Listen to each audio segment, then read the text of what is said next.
Ladies and gentlemen, welcome to another episode of the Screwjob Podcast. I'm Mike, and we are 1 week away, count it, 1 week away from my 100th episode of this stupid show that I love so much. Oh my god, how awesome is that, right? To the few people that watch, thank you for listening and watching. I very much do appreciate it. This thing just started out as a fun thing to do with my friend in college, and it's turned into something that I look forward to doing every week. Today I got Presley with me, and today's episode, as you can see in the thumbnail, is WrestleMania IX. This is more of like a hint for what's coming up for the 100th episode. Hints are it has to do with Hulk Hogan and wrestling.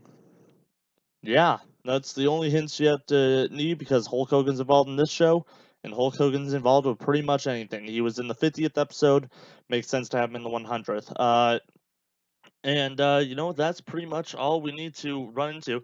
So, little background on the show. I've already reviewed a match from this show, and that was what I call the worst match ever. Undertaker versus Giant Gonzalez. So we get to relive that. That's gonna be fun.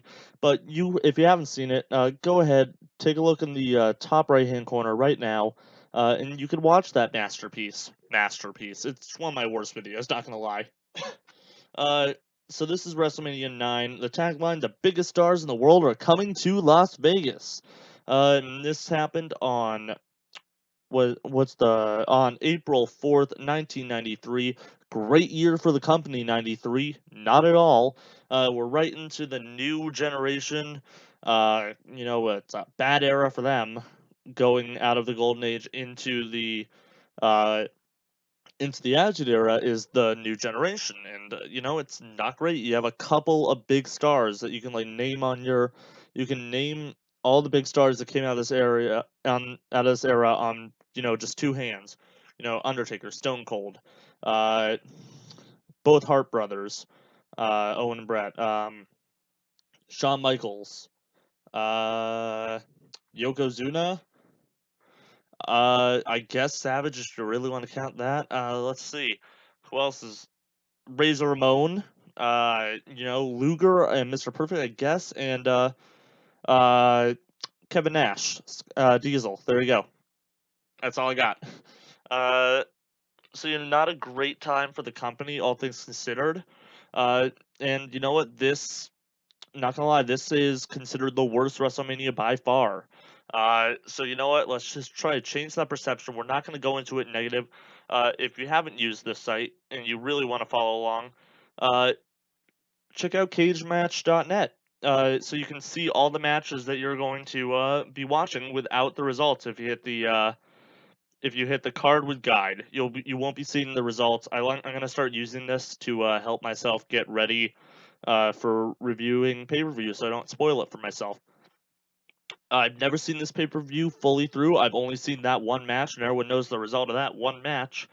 But that's pretty much what it's going to be. So our commentary team is debuting Jim Ross, Bobby Heenan. Apparently, Randy Savage shows up for a while.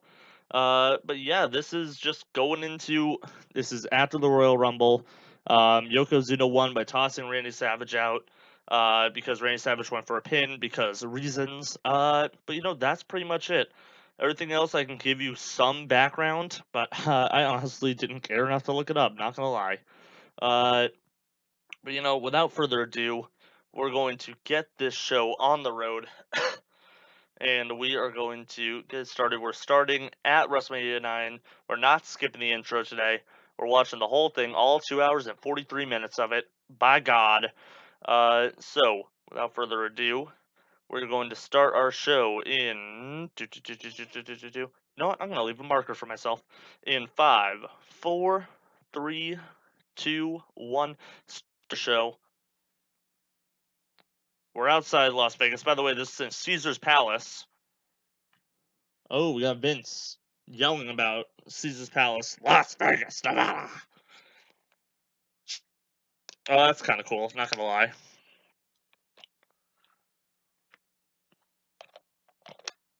Gorilla Monsoon's our host. I do like how this is one of the few WrestleManias that went fully into a theme. It's the world's largest toga party. Gorilla Monsoon is putting on a toga for the first time, and he says he can get used to it. Okay. Toga, toga, toga. Spike that camera a little harder, guy.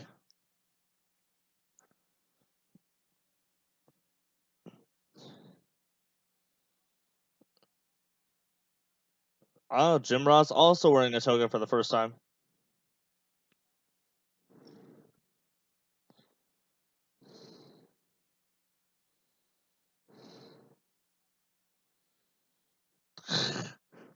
Look at Jim Ross harassing him.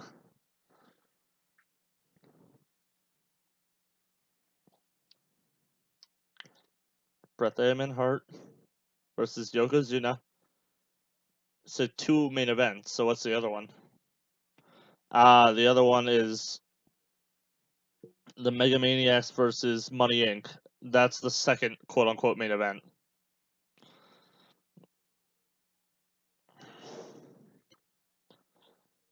I miss the people who bring the bed sheets and write all over them. Sorry, you just say Thickest Maximus?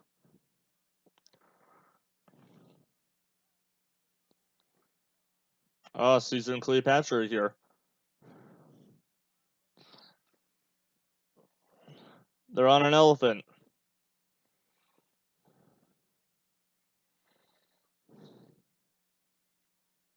I do remember I did watch the Royal Rumble before this on my own, and it was super weird to have Caesar address the crowd before the match.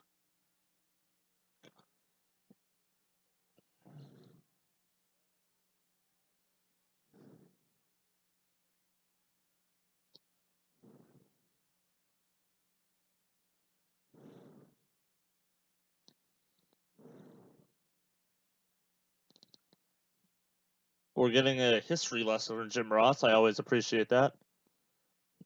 Thank you, giant elephant man, woman, elephant. Not going to assume that elephant's gender.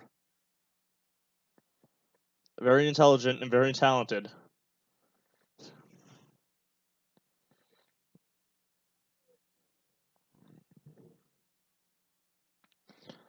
I will say this is kind of weird.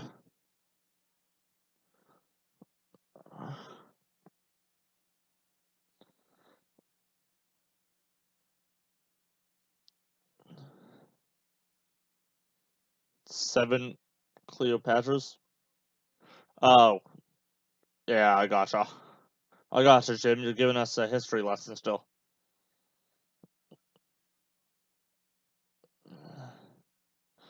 Yes, Randy Savage.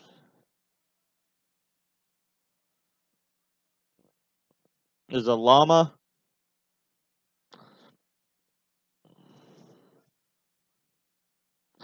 Yes, Macho Man.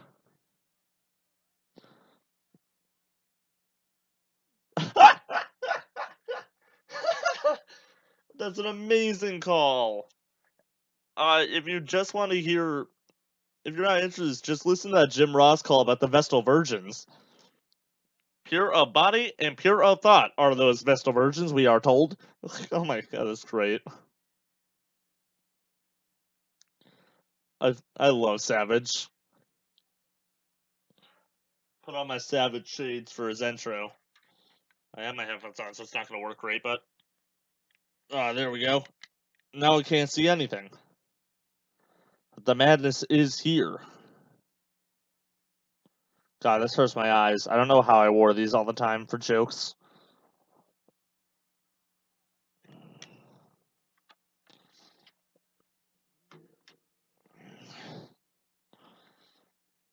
Macho Man in the ring.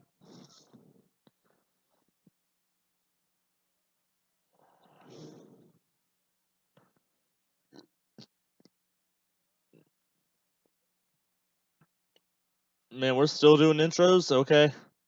5 minutes into this thing.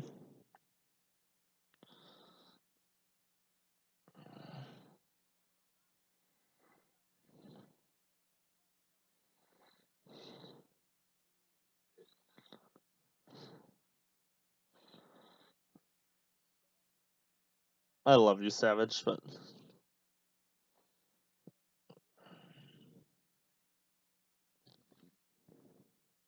the greats were great and the chicks were cool.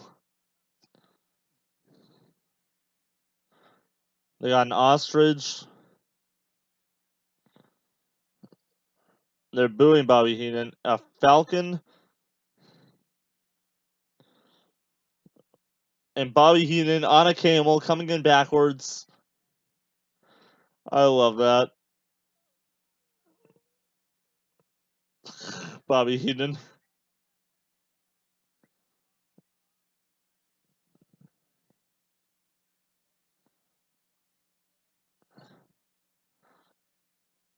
I mean, I've heard some Bobby the Brain Heenan calls from this. It's gonna be great.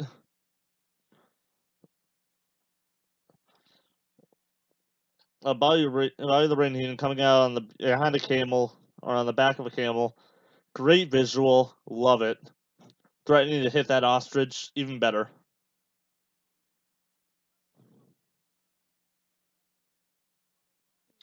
Trying to reach the ropes.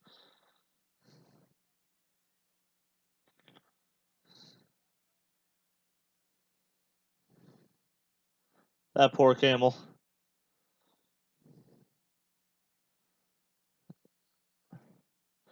Bobby Heenan almost falling out of his toga.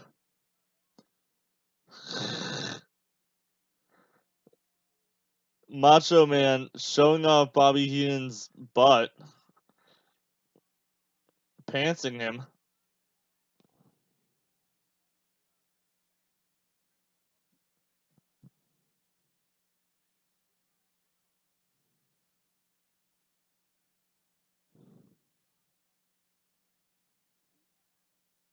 I love Macho Man.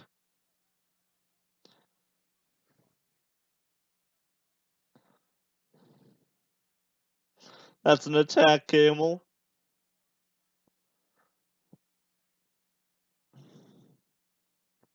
An Egyptian attack camel.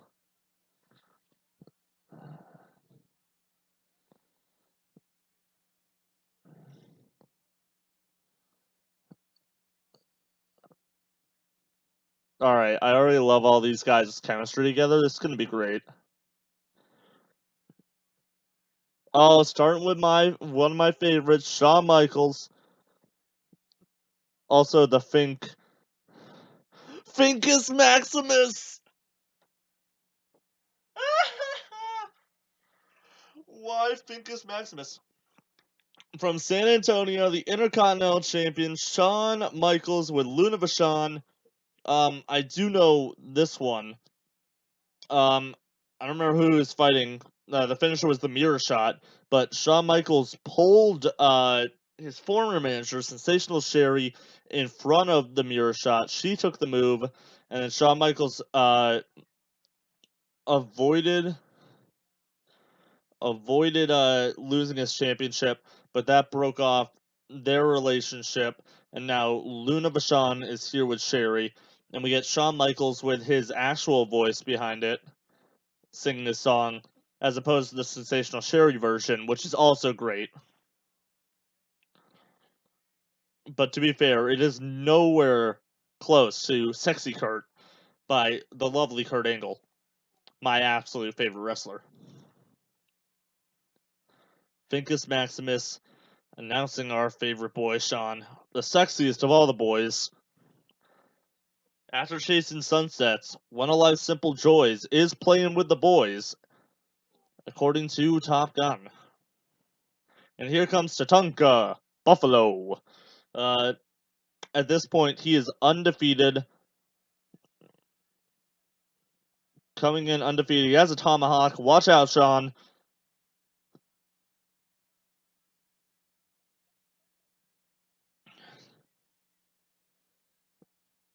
And here comes Sensational Sherry.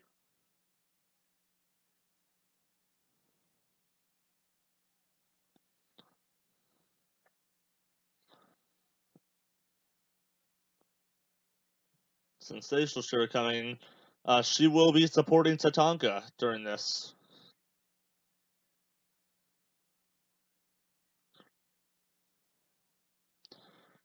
Unless she's just here for kicks. High five from Tatanka to Sensational Sherry.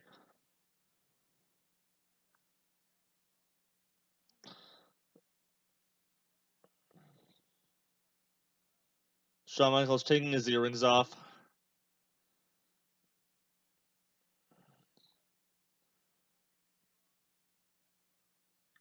Shawn still has his chaps on. Hasn't taken all of his gear off yet. Looking at himself in the reflection of the belt. Gosh darn it, Shawn. Why are you so good as a heel? Shawn milking this.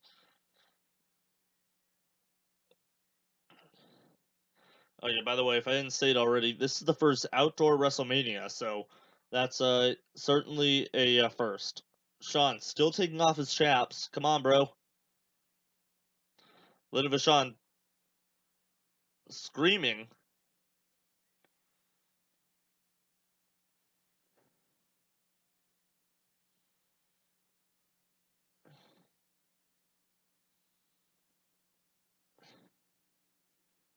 Good choke, Macho. Alright, is Shawn ready?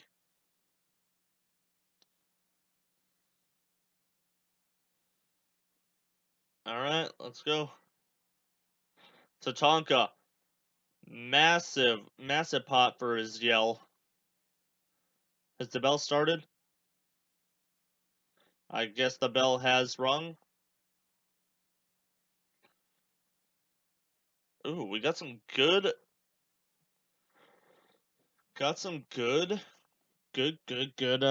what's it called? Chemistry starting out. Some good holds, some good switcheroosies.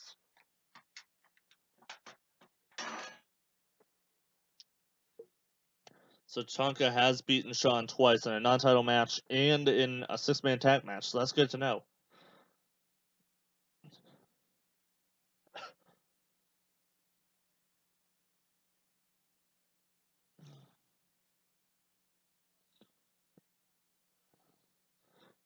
Is Tatanka fighting out of it?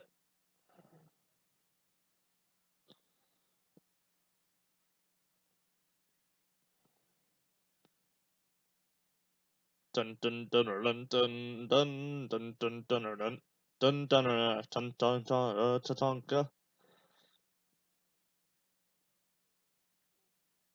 Headlock by Michaels. Grind in the face.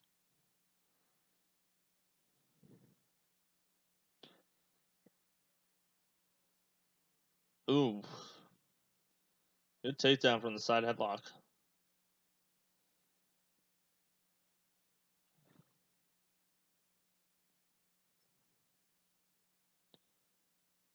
Tatanka.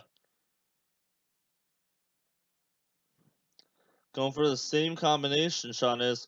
Powers out, hits him with a stalling suplex. Ooh, nice chop. Gotta love those chaps. Michaels out of the way. Up to the top rope. Arm drag. Another arm drag. Drop kick. Great moves, Tatanka. Shawn over the top rope. And a chop off the ropes onto the ground. And is that Caesar still there for reasons? Sensational Sherry and Luna Vachon staring each other down.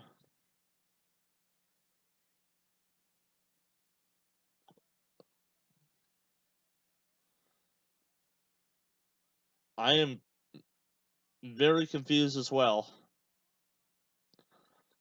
I think Sherry still loves Shawn.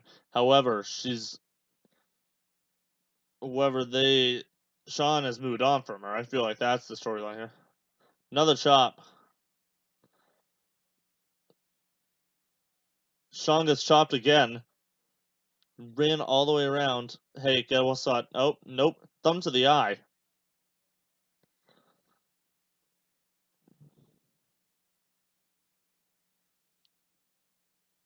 Slam into the turnbuck. Turnbuck. You know, I meant turnbuckle. Gosh. Shawn Michaels up to the top rope.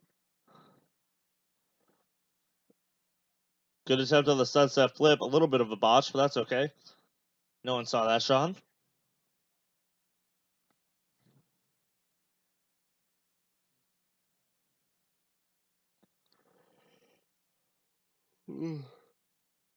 Irish whipped out. Shawn Michaels with a do-si-do. Jumps to Tonka. Caught by Tatanka. Inverted Thomas drop.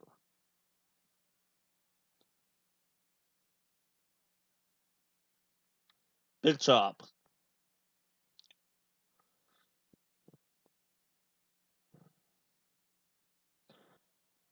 DDT.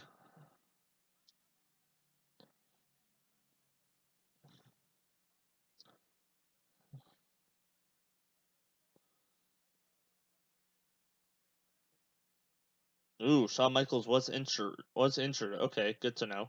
His left shoulder is sore. Tatanka. Buffalo.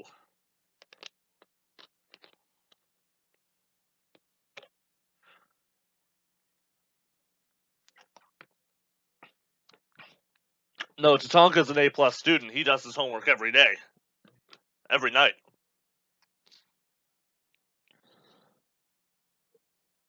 Another chop. Chopping them shoulders. Shoulder chop.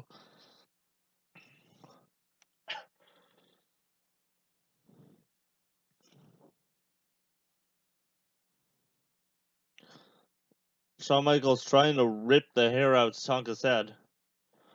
In front of the ref. I love this stupid crap.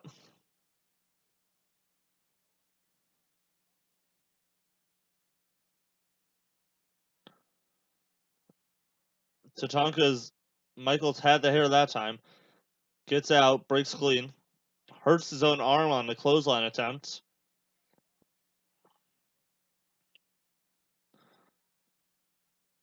Leg drop onto the arm. Going back to the shoulder.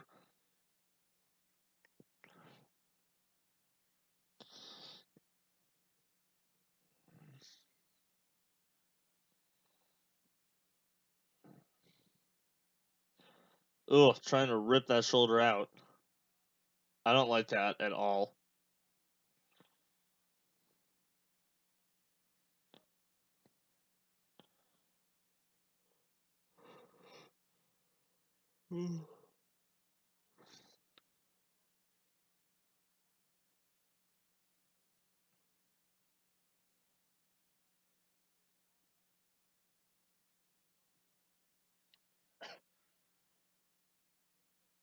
Shawn Michaels hitting Tatanka in the corner. Punches. Elbow to the head. That's cool. Tatanka into the corner. Shawn Michaels drives his shoulder into the ring post.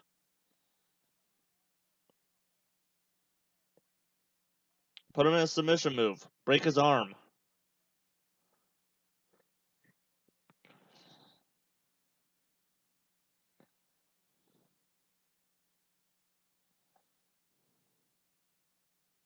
Yeah, what is she?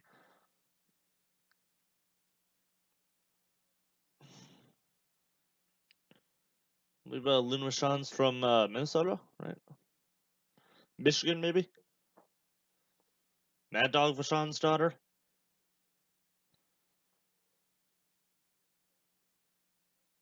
That's good deductive reasoning, Bob.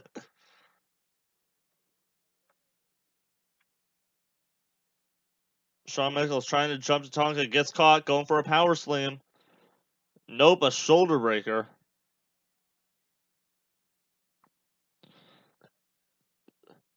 Big elbow drop.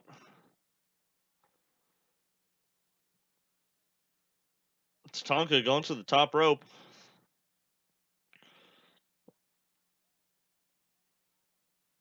Another shot to that elbow. Or that shoulder. Come on, Tatanka, Buffalo. Caught with sweet chin music.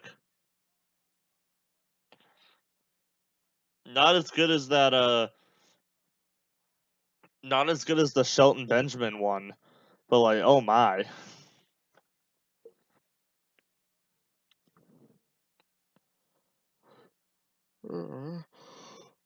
This is a good match. I'm enjoying this match. Over the top rope.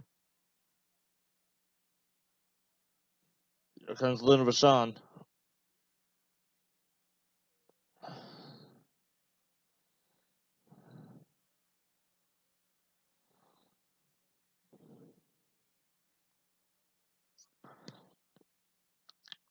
They're cheering on Sherry.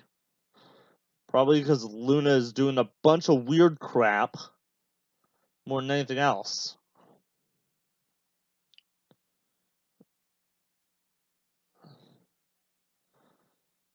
Headfirst into the apron, Tatanka's head goes.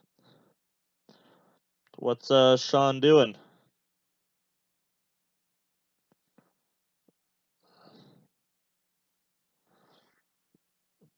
Big old clothesline.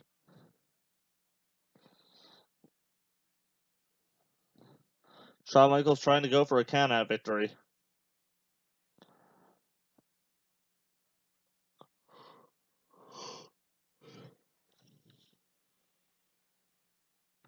Yeah, well, it is WrestleMania IX, Macho.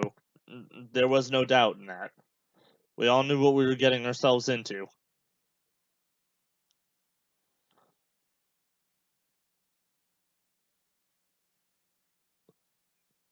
Oh, don't you know? It's the Funky Phantom, don't you know? That was my bad Funky Phantom impression. Heavens to Delaware! Presley, don't you know? Threatening sensational Sherry. Very uncomfortable situation to be in.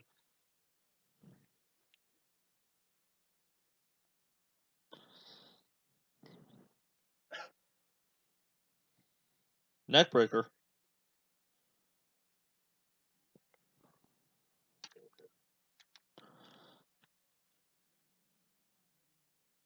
Two and 5/8, JR. Christ. That was a great drop kick, not gonna lie.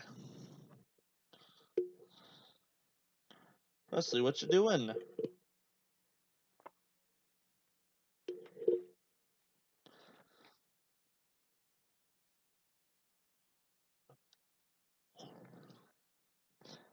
It's it's a surprisingly slower match.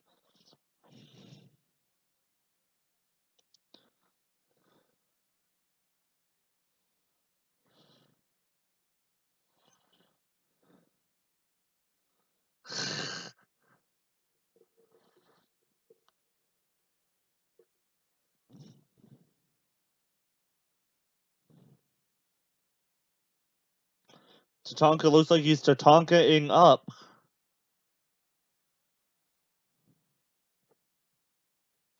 Tatanka getting Michaels into the corner. Michaels with the jabs.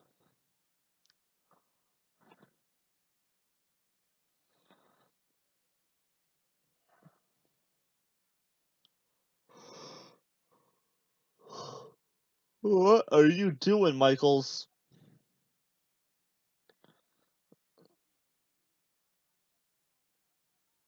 Yeah, modified victory roll, and oh my.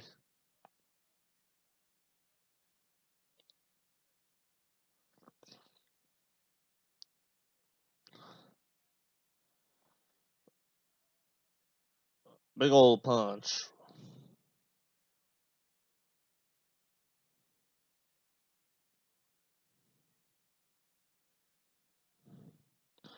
Sean, what are you doing? He deserves this one. What a follow-away slam. Gosh darn it, Sean. Just take it seriously. This is serious business, Sean.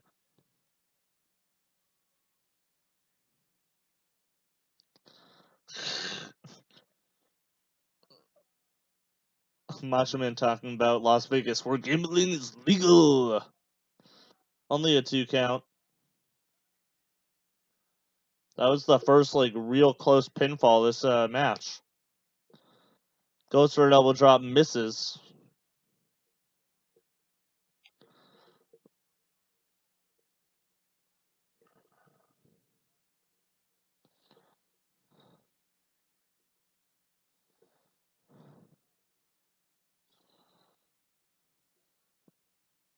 Double axe handle. Uh-oh, he's tatonking up.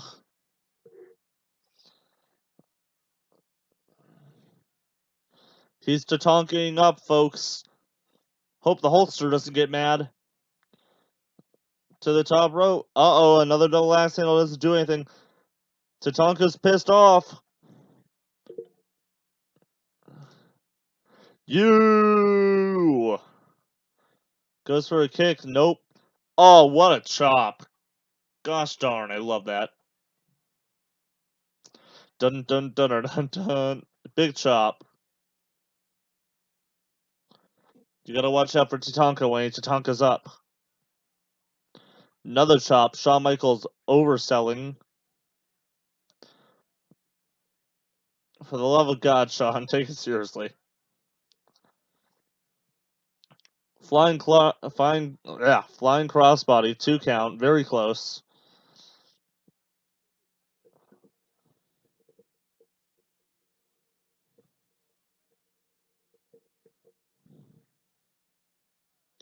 Irish whip goes for a drop kick, gets caught.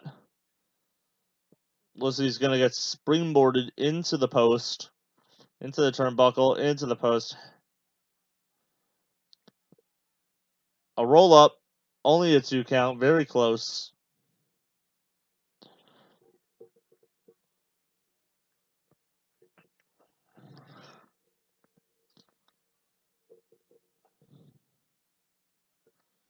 Another roll up.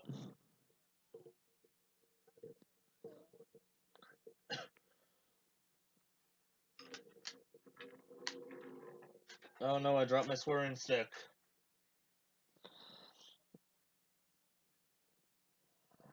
Oh, don't worry, Masha, man. It won't be like this the whole time. Caught into a power slam. Oh my, God bless. Great move, only a 2 count.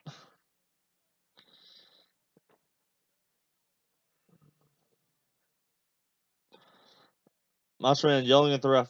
Tatanka thrown out of the ring.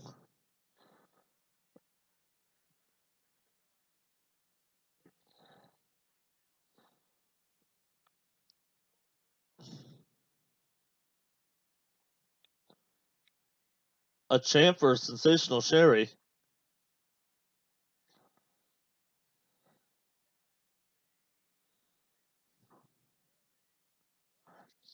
For Sensational Sherry Martel. Michaels just brained himself.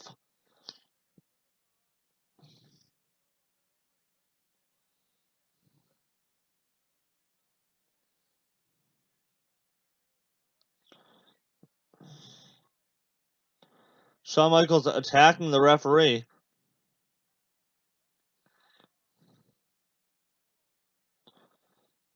Shawn Michaels Irish whip. Gets caught. Samoan drop. And okay.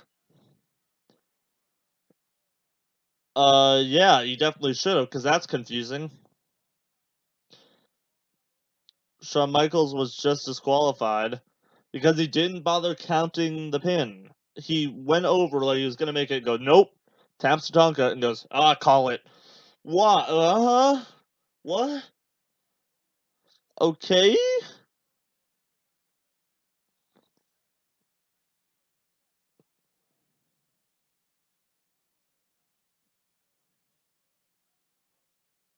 What? By a count out? That was by a disqualification. But Tatanka doesn't win the belt, so it doesn't matter.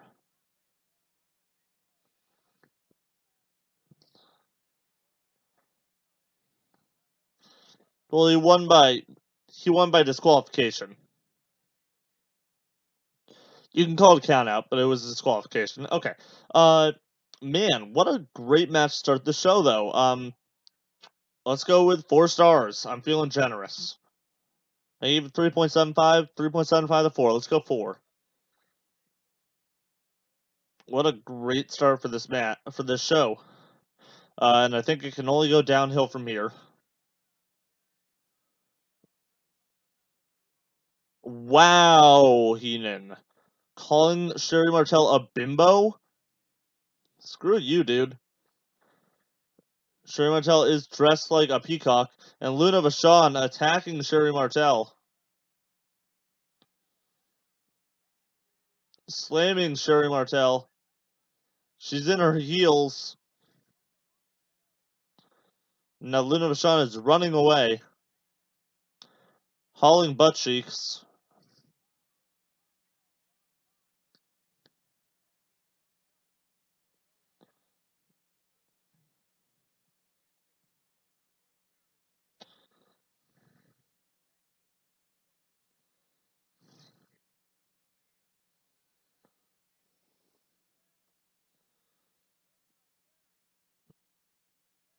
Poor sensational Sherry. Looks like Tatanka's gonna help her.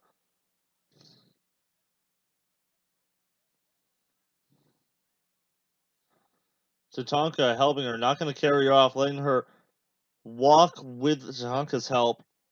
What a gentleman-ish.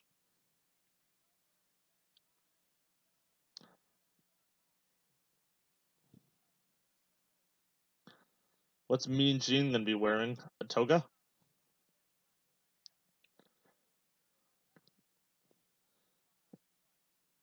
Yes, Mean Gene.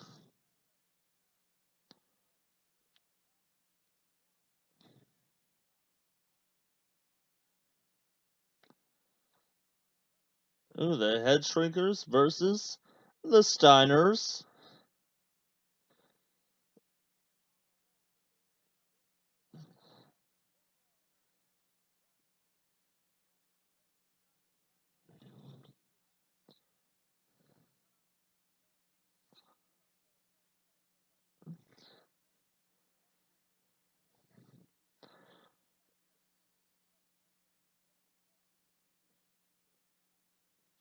It will be remembered for all the wrong reasons, Scott. Because normally, Mean Gene, when you when you go one-on-one with another wrestler, you got a 50-50 chance of winning. But he's a genetic freak, and he's not normal. So he's got a, so the Head Shrinkers have a 25% at best at beating them. And then you add the other Head Shrinkers to the mix, their chances of winning drastically go down. So the Head Shrinkers gimmick is they're Samoan and their heads are too tough to be hit. Like if you with Wild Samoan Alphas there, but if you hit the Samoans, if you headbutt them, you're only gonna get hurt because the Samoan's head is made out of concrete.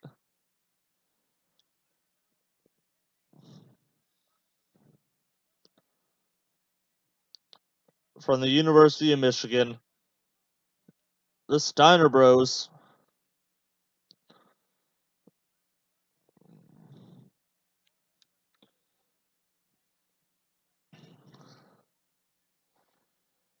New York loves the Steiner brothers and the Undertaker. There's Scotty. Give me a mic. To quote Scott Steiner, give me an effing mic. Man, he got insane over time.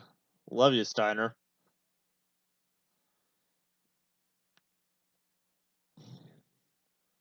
The Samoan saying a prayer.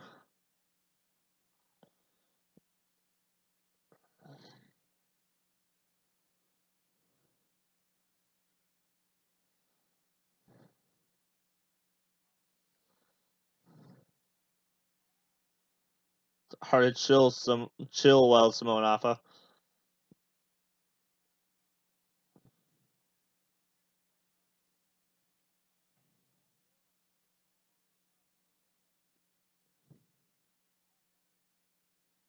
Going shoeless for this match. Oh, Fatu's starting us out. Isn't that wouldn't that become Rikishi? Yeah, we got Fatu, aka Rikishi, coming in.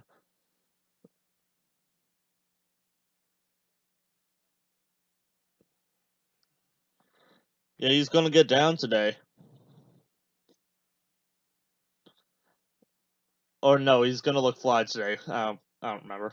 Oh, buffering. You purely.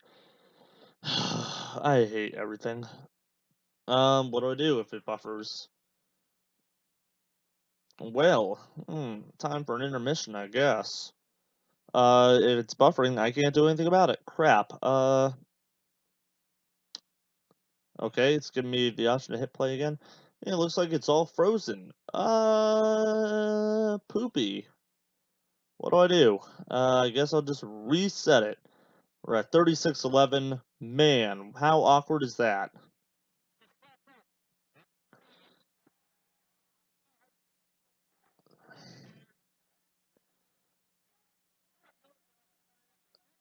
Alright, well, I'm just going to try to get us back to that point where it started buffering. Alright, we're at 36-11. We just had the arm drag. That's awkward. Sorry about that, I guess. Hopefully you paused along.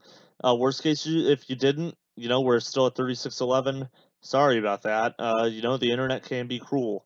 But you know what? We're just going to restart in 3, 2, 1. Restart your show at 36-11.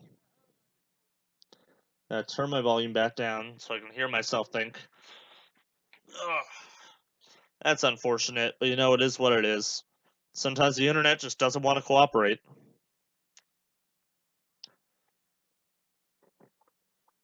But Rikishi looking fly today. Sorry, Fatu looking fly today.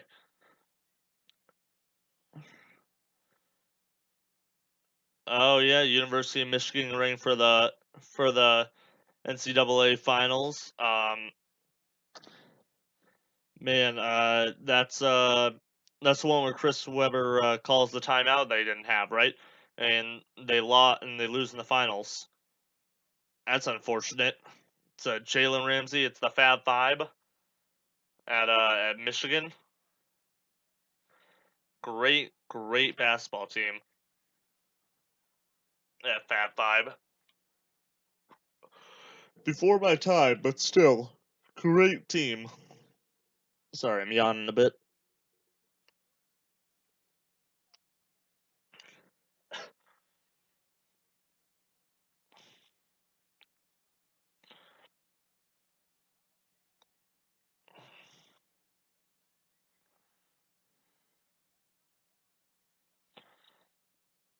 The dog face gremlin. I love that nickname.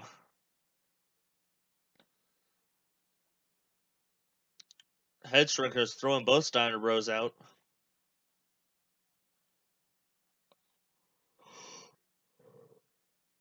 Both Steiners to the top rope. This is going to end poorly, I'm sure. Double clotheslines. Some Steiner lines, sorry.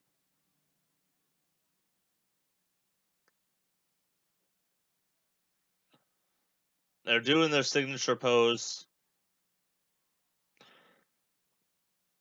Giving them a double noggin knocker to get their heads back in the game.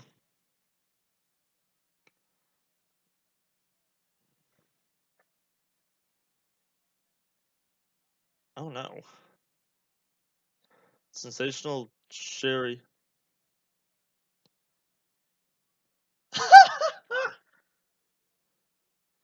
Oh my god, what a call. Sensational Sherry attacked by Luna Vachon at the first aid station, and Bobby Heenan just replies, "Super!" Oh my god, I love that.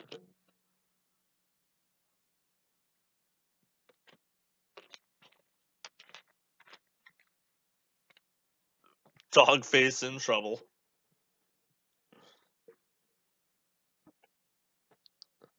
A Luna Vachon. Big Steiner line.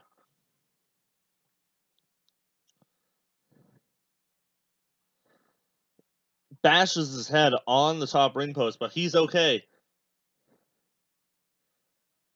Can't hurt his head. You have to go after his knees. That's the weak spot on Samu.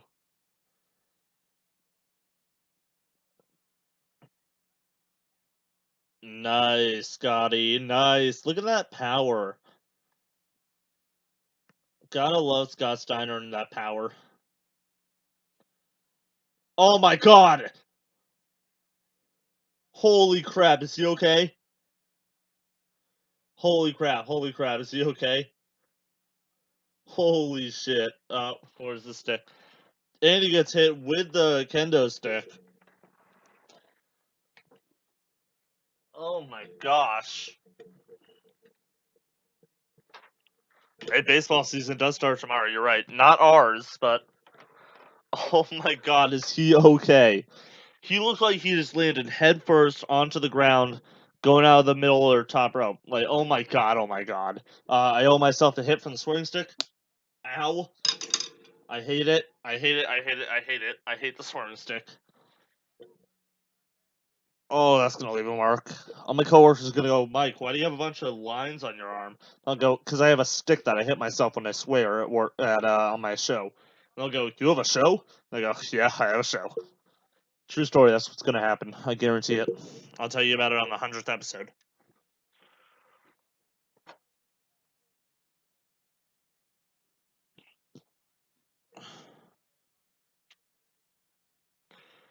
Oh my god, that looks like such a dangerous spot. I hope Scott's okay.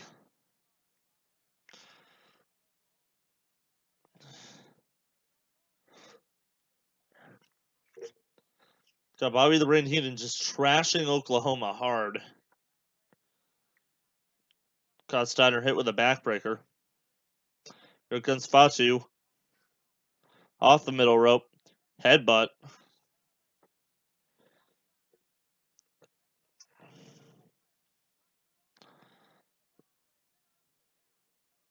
Rick Steiner interrupts the count, but that gives the headstrings another chance to hit him with a double knocker knocker.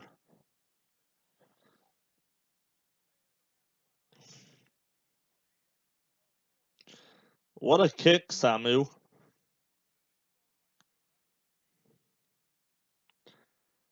There's some good Macho Man quotes on this. That was more than an insult, that was pain. Boot to Samu's face. Fatu tags back in. Scott trying to get back. Fatu with a knee to Scott's head. Steiner, no.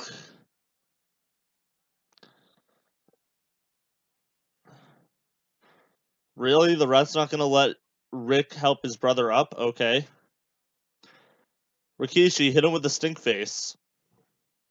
Uh-oh. Samu coming around. Uh-oh. Uh-oh. Uh-oh. WrestleMania 2, everybody. We're gonna watch it eventually. Uh-oh. Right, Presley? Uh-oh. Oh, she thinks there's something outside. It's one of our keywords. Whenever we see a squirrel, we'll go, uh-oh. Oh, Presley, I'm joking. I'm joking, honey.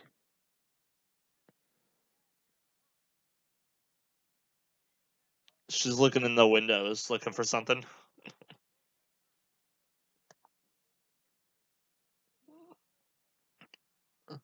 Bashes his head into the ground, hit with a super kick.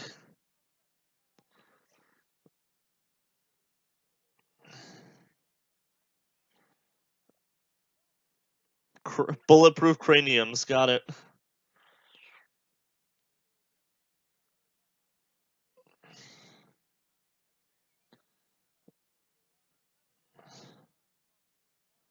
I don't have to talk to you anymore. You're not my real dad.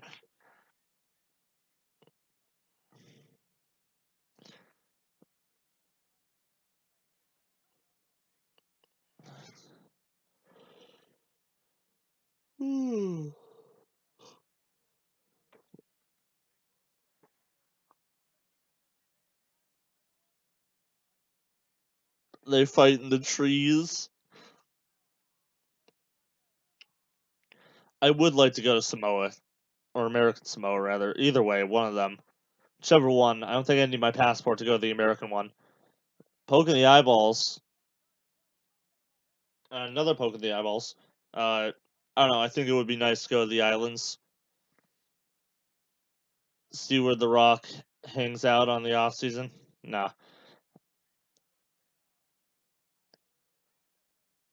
Big elbow to his head. Another headbutt. Steiner. Scotty hurting Scotty. Well, Scotty doesn't know. Scotty doesn't know that Rick needs that tag. And Scotty doesn't know. Scotty's gotta know. Gonna tell Scotty, gonna tell him myself. Scotty doesn't know. Scotty doesn't know. Shout to Lustra. In the parking lot. Why not? It's so cool with your on top. It's front yard. In the snow. Laughing so hard. Scotty doesn't know. These are all the places that Rick Steiner wants to tag Scotty in.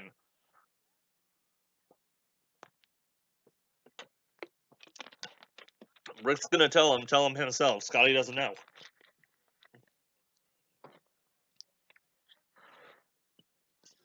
What are you doing, Scotty?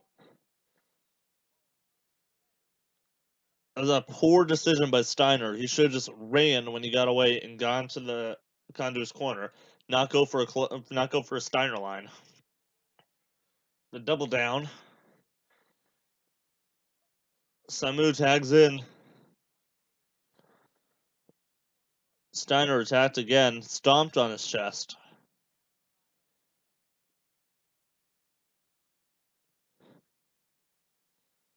Big chop.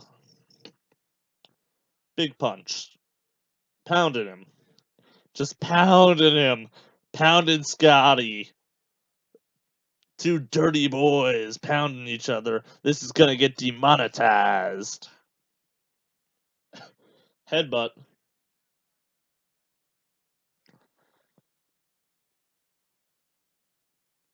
Come on, Steiner. Come on, Scotty. Another slam.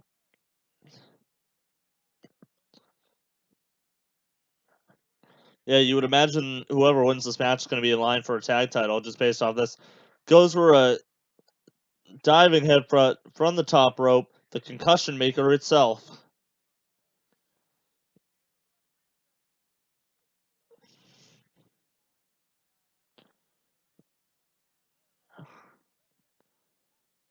Come on, Scotty Steiner.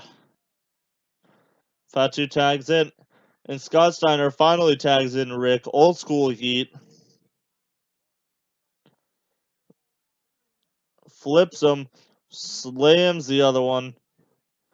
Steiner line. Steiner line. Noggin knocker. Wakes them both up. They hit Steiner with a noggin knocker as well. Love that spot.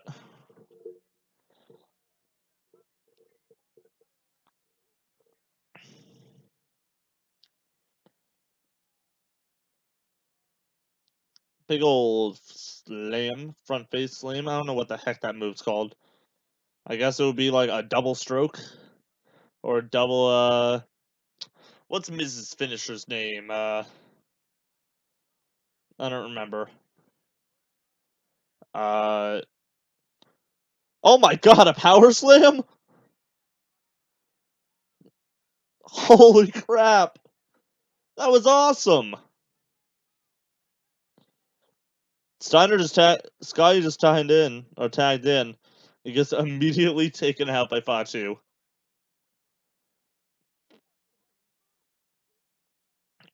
Steiner, German or a belly to belly suplex, not German, but still super kick. Oh my God, that power slam! Holy crap!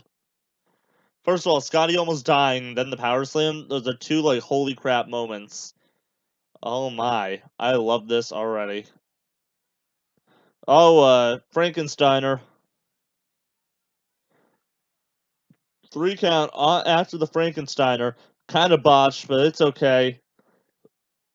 Looks good. Great match. Holy crap! What a great match. It's another 4-star match. You know what? I'm calling the Shawn Michaels the 4. This is the 3.5 star. Maybe I was wrong about this show.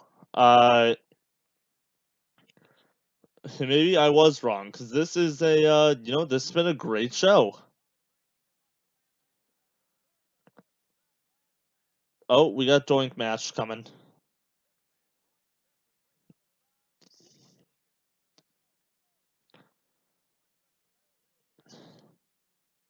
Matt Bourne as Doink, best Doink. Way better than the last Doink I saw, which was at Money in the Bank for reasons. Just some dude with Doink face paint and like a lab coat. It was weird, but you know what? Check out that video in the top right hand corner right now. Money in the Bank 2020. Crazy main event. It was insane. So this is leading up. This is Kona Crush versus Doink. Doink was pretending to be injured. He gave Kona Crush a flower, and then Kona gave it to a child, and then Doink hit him with a prosthetic arm, and that girl was upset, and then he started beating him with the prosthetic arm, with the cast. This is when Doink was an evil clown and less of a jokester. It was great.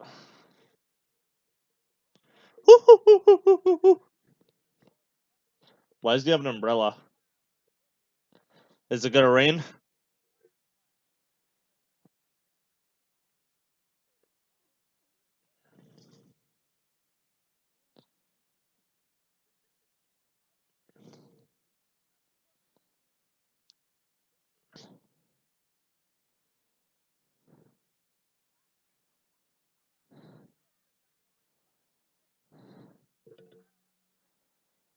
I love how Doink could. I love how he could turn on a dime when he was talking.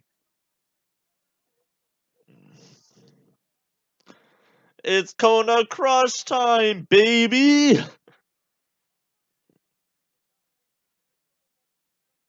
I love Kona Crush. Shaka brah! Shaka brah brah! Crush 'em! I love Kona Crush for all the wrong reasons.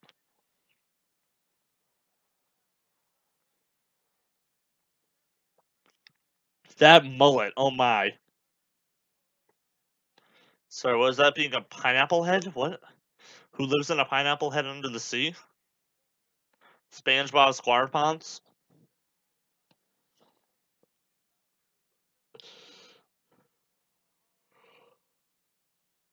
Yeah, Kona Crush! Hang 10, baby!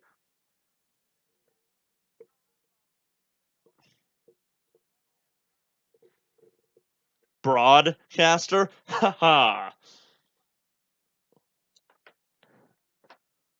Here comes Doink.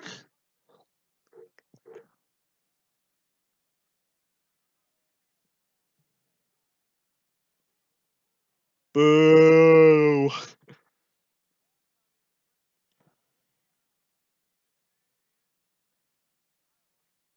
I love 90s WWE or WWF when they're all booing him hard.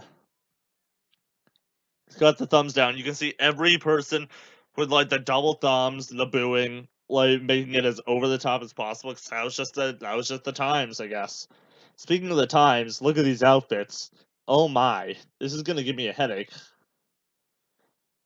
I don't like super bright colors all the time. You just sprayed him with a flower. The match is gonna start. Crush throwing Doink's jacket into the ring.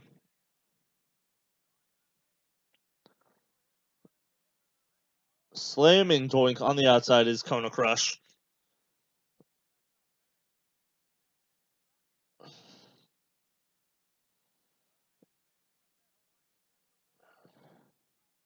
Oh, I don't like the sound when it makes it like that. When it sounds like it's like an egg cracking on a counter. That's not the noise you want to hear when you hear someone go into that ring post.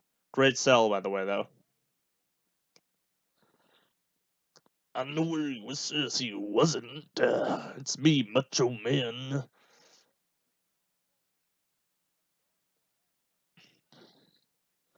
Kick to the gut. Crush just slamming him into the corner. This seems more like it's going to be a comedy match than anything else.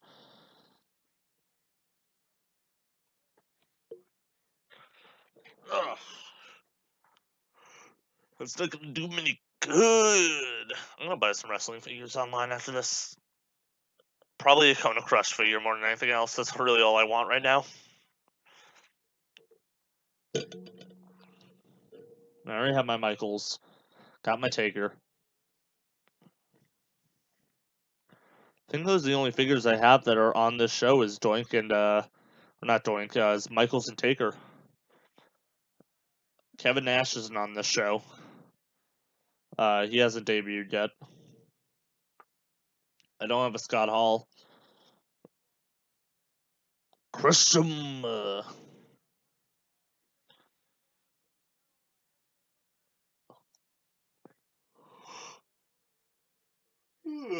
Oh, man.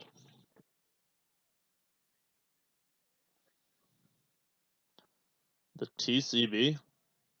Oh, taking care of business. Gotcha. Neckbreaker.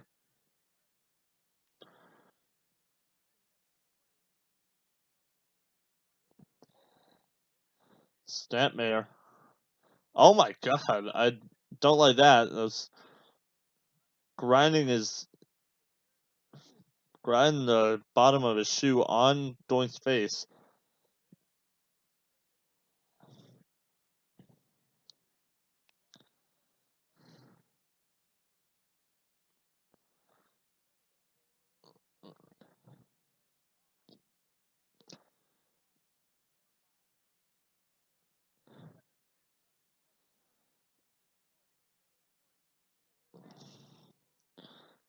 Big backbreaker.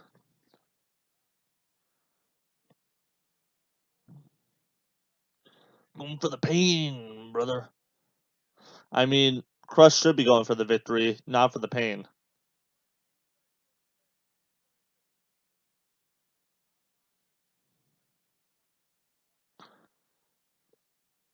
Oh, Doink grabbing Kona by the hair and pulling him down. Off the top rope.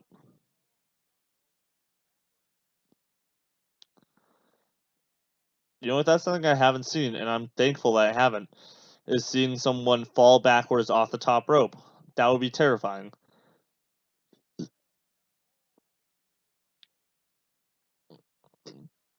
Going back to the top rope. Just hitting Kona Crush in his back.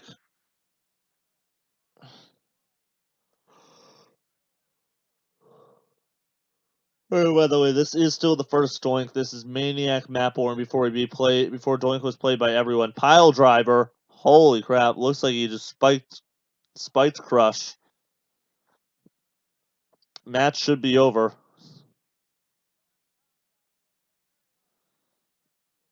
And kicking his ribs.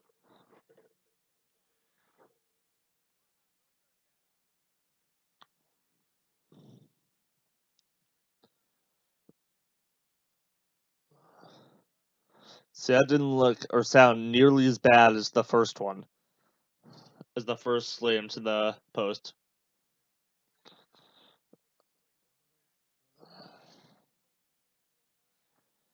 Maniac Mapborn, first Doink, wrestling a clinic.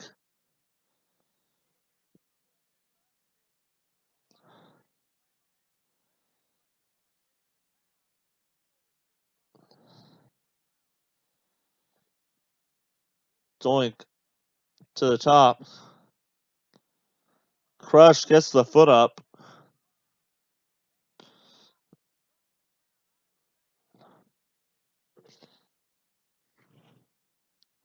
That's some free dentistry. It's not Isaac Yankem in the ring, though. Yeah, Doink went to clown school.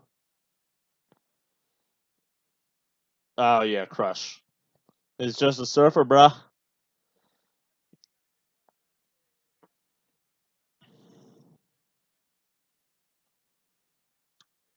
Gets him in a power slam.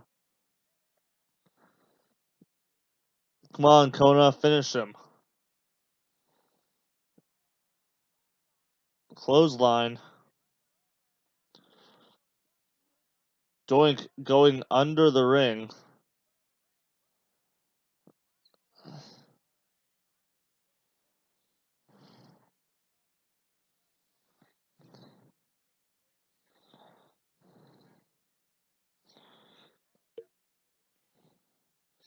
Yeah, I don't think Crush would be able to stop Doink if he was in a plane. Just some logic there.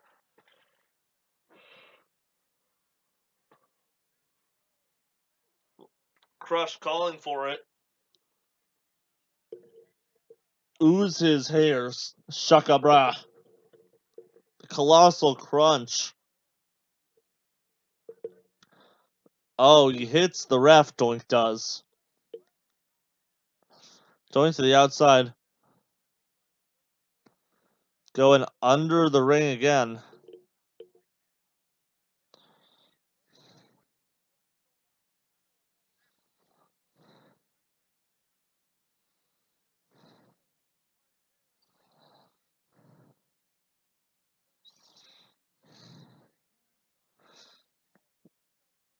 Doink is desperate. Desperate Doinkers. Okay, spinning kick to the midsection. Doink sitting up like the Undertaker. Another crush. A colossal crush.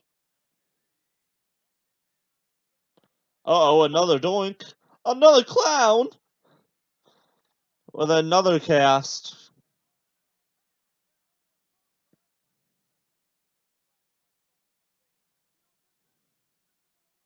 That's the second Doink, by the way. That's the man who would assume the mantle as Doink. Hit to the head with the cast. It breaks over his head.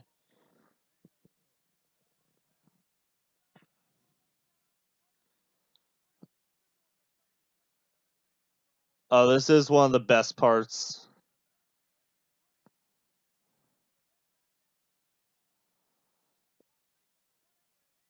Doink. Double Doinkism. Doink wins by Doink related antics.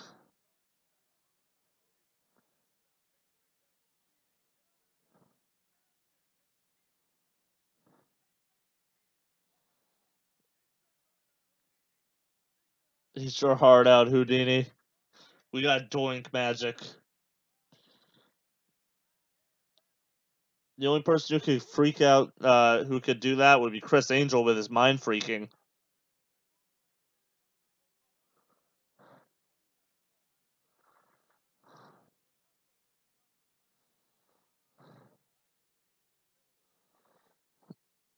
There was an oasis in the desert.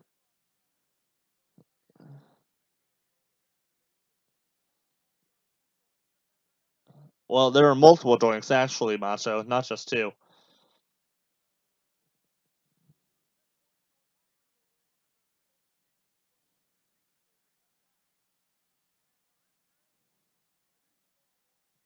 The referee's trying to tell the other ref that there was a Doink under the ring.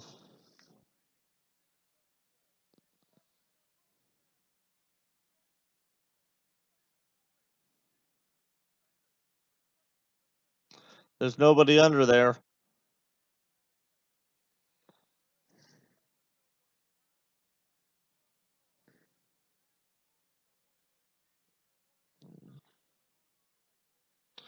That was an illusion. There's no Doink under there.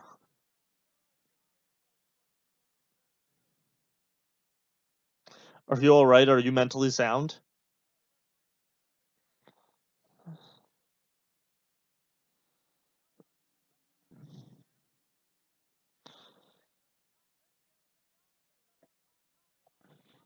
So Crush loses to Doink. Tong Pettingill wearing a backward snapback with is that a Saints hat?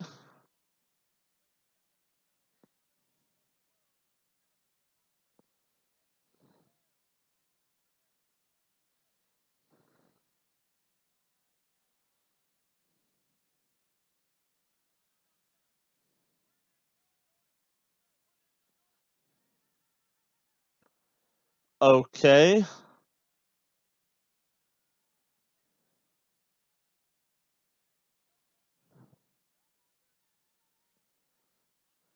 the WrestleMania, the WrestleMania 9 hats, but it looked like a Saints hat for a minute.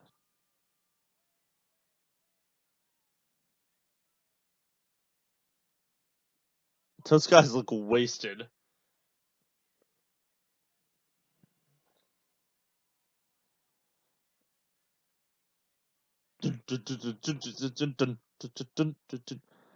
Okay, so yeah, gotta give a ranking for that match.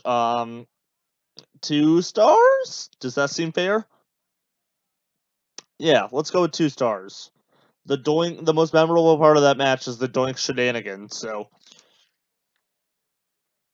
and that egg cracking sound. Oh,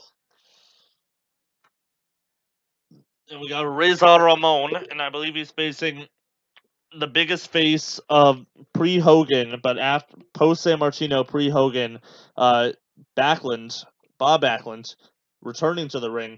You'd have that. You'd also have that match against Bret Hart where he made the unintelligible noise. Don't remember what WrestleMania that was. But it says on the Wikipedia page, Bob Backlund made an unintelligible noise and Piper called the match. Fun match. It's an I Quit match between Hart and Backlund. It's weird.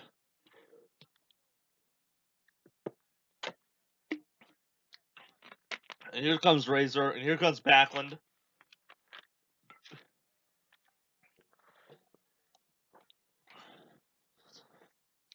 Former WWF champion. Held the belt for a cumulative 1,000 days.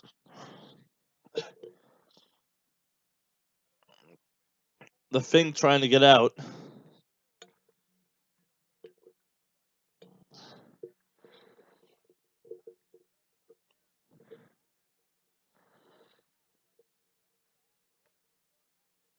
Order is restored in the first aid area. Good. What are you doing, Bob?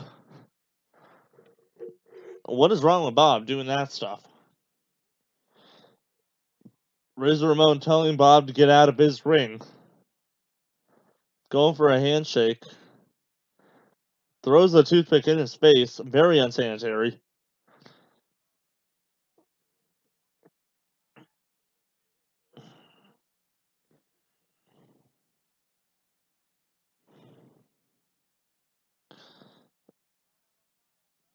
Razor Ramon powering Backlund to the corner. If I remember correctly, Backlund's one of the biggest transitional champions of all time. Also going to a Diesel, right?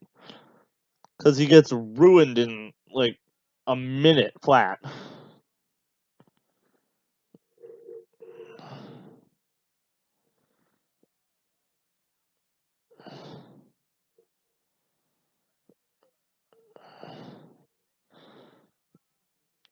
Bob Backlund fighting. You're right, he is the former champion. Bob Backlund. It's only 40.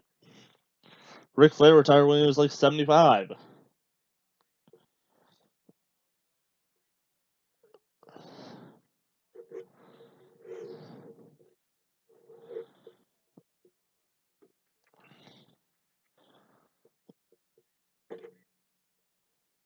Razor Ramon stomping him.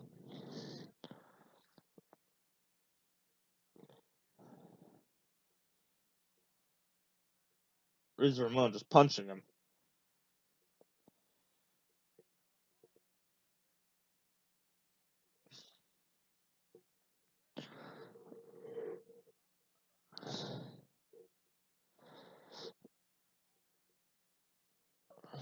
Razor Ramon.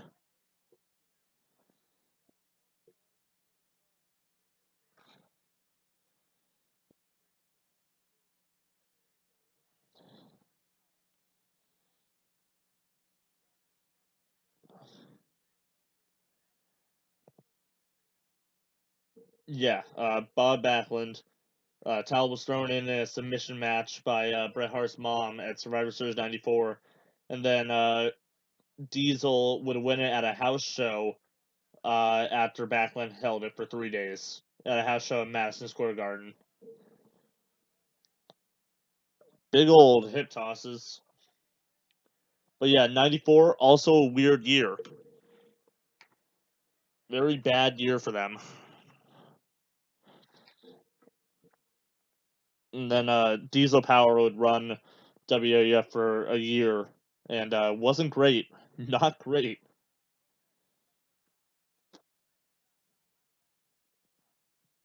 Bobby back?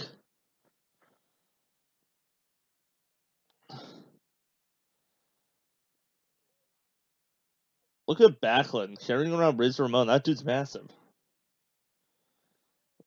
Thomas drop.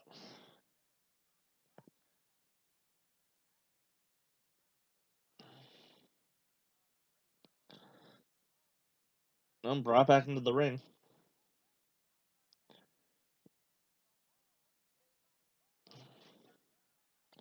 Razor Ramon wins with an inside cradle? Really?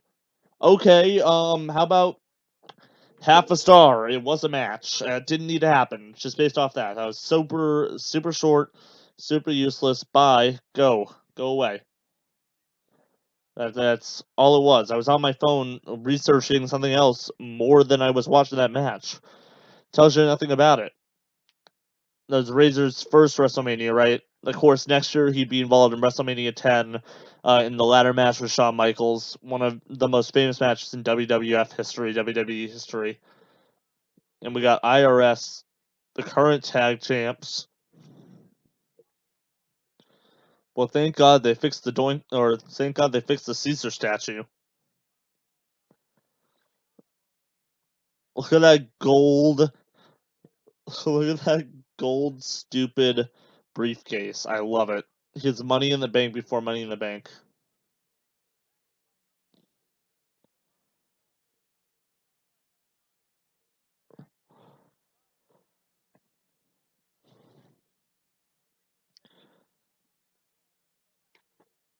All right, so background for this match. You can watch the package if you want.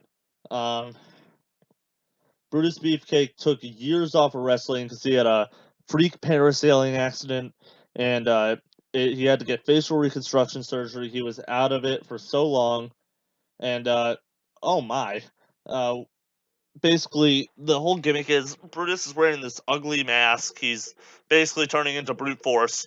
Uh, he's wearing a mask. He's his face is so tender from the surgery that if you touch it, it's like it's on fire. He sounds like death. It's crazy. Um, And then, of course, this is Hogan's coming back. He's going to be sporting a massive black eye. The kayfabe reason is that a rogue jet ski the night before hit Hogan in the eye and only the eye. Odds are the real reason, which we'll never know because Hogan won't tell us and Macho Man's dead, is that Randy Savage punched him out backstage the night before over an alleged affair between Hogan and Miss Elizabeth. That's a possibility. But yep, this all came with Ted DiBiase, the father of Ted DiBiase Jr., and IRS, the father of Bo Dallas and Bray Wyatt, uh, attacking Brutus the Barber Beefcake, and hurting his face. But yeah, real story with there. Brutus was stopped wrestling for years because of that accident, and he came back, and they turned it into a good angle. Not gonna lie.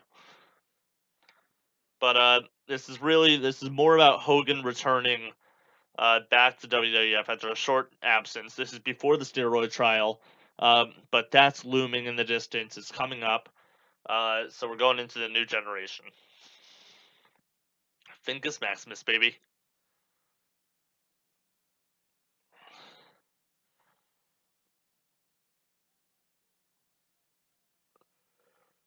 Okay, let's see what's up with this. So we have Money Inc., Ted DiBiase, and IRS, Erwin R. Scheister. They're the tag champs. They're defending against the Mega Maniacs, Hulk Hogan and Brutus the Barber Beefcake, managed by the Mouth of the South, Jimmy Hart, who was formerly Money Inc.'s manager. So there's a lot of moving pieces in this. I just can't wait to see Hogan's busted up eye and hear Real American.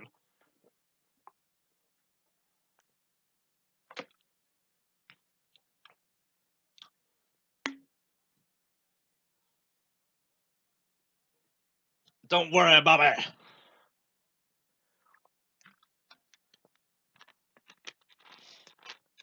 Oh yeah. Well, no, sorry. Kayfabe reason is Money Inc. had someone attack Hogan while he was working out the night before. Hogan says it was a rogue jet ski. Macho Man said he punched him in the face. Here comes Real American. Red and yellow smoke coming from there. That's gonna stink. That's a hide. You hurt my friends, then you hurt my pride. Oh, Beefcake, what are you wearing, kid? I am a real American. Fight for the rights of every man. Can't wait to see that big close up on his messed up eye. For what's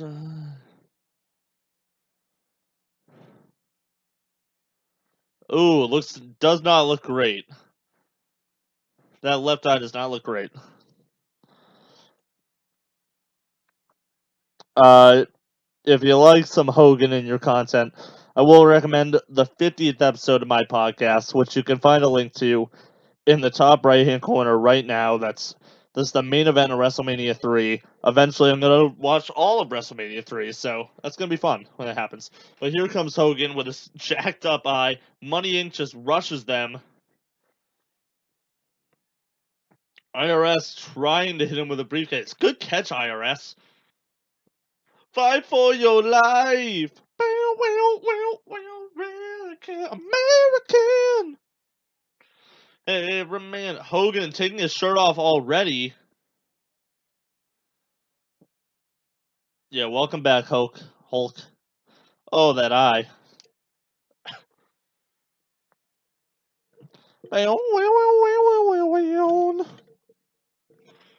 Look at his hot dog skin.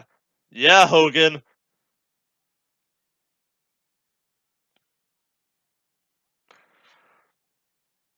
That tough hairstyle also.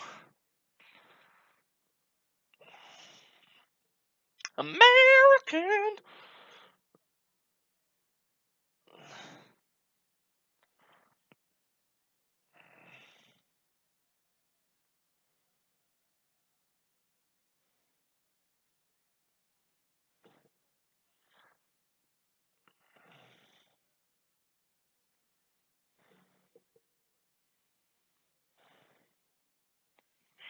He knows. He got himself a boo-boo at the gym.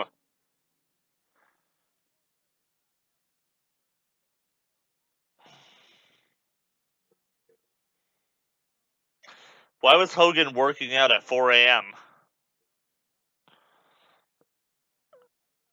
To the eyeball? Sure. Oh, that looks terrible. That looks absolutely disgusting. Please stop showing me it.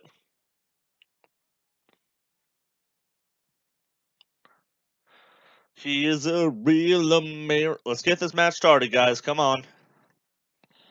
We're halfway through this thing and it's starting to turn into a drag.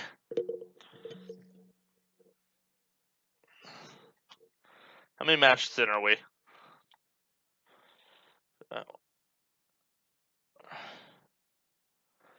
We're 4 matches into this thing. This is the 5th match on the card. Oh boy. We got some more coming. Luger versus Perfect will be next. And then my favorite match, Shine Gonzalez versus The Undertaker, Harvey Whippleman, and Paul Bearer. Delicious.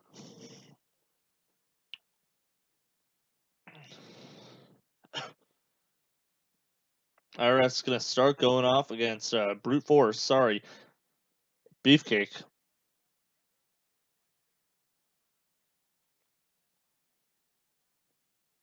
Big chop. Another chop. Another chop. When it comes to court cases, I've never lost. Never settled.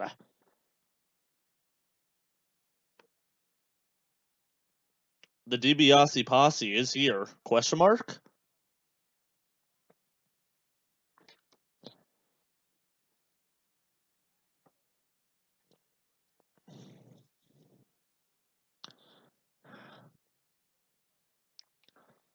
That would be a good move to try to get Hogan disqualified. But they're just gonna work over Beefcake.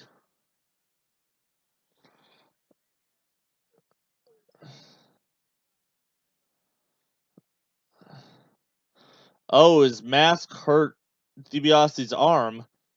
His mask has superpowers now. It's imbued him with the head shrinker's powers. Speaking of the head shrinkers, a double noggin knocker.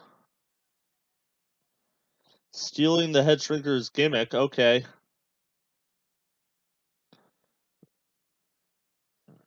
It's not working. As we all know, if you put something over your face and you get hit by and you hit yourself against something, you won't get hurt. Same like when you have a cast on your arm and you hit someone with it, your broken arm won't get hurt. Only the person getting hurt will get hurt because reasons. Wrestling. Boot to DiBiase's face. Here comes Hulkster.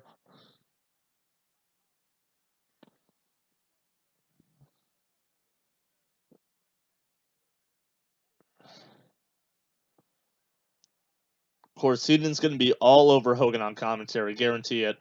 Based off their history in the 80s, it was pretty much just Heenan. He scared the referee.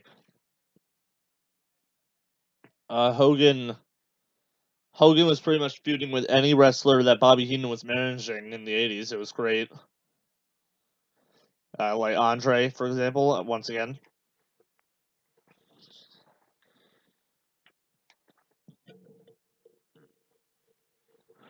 Big clothesline. Punching Ted, just going at his head. He is pissed off that referee, Hogan. Leave him alone. What did he do to you?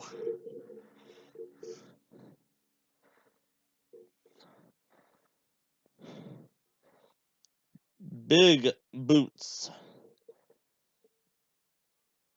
I feel like this is more of a Hulk Hogan match than a Mega Maniacs match. Just based off of Hart's attire, Beefcake's attire, I feel like they're just dressing as Hogan. It's cosplay thing. Hulk Hogan tagged in, going off the middle rope. Looks like he was doing some jazzercise or something, coming off.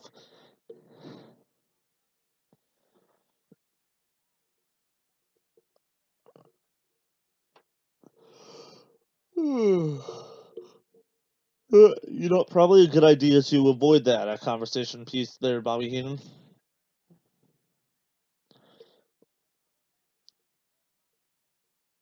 And they're just gonna go at him. DiBiase knocked out of the ring. He wants IRS. IRS is going back and forth, getting bashed. He poked him in the eye. Come on, Hogan, you're healing on him. You're a face. Don't do that.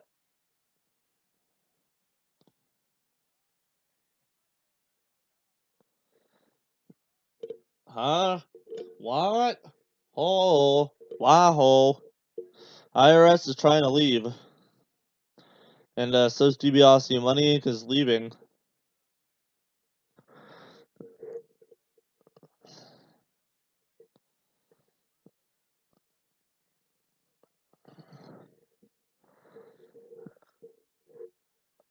Why don't you use your megaphone, Jimmy, to yell at them?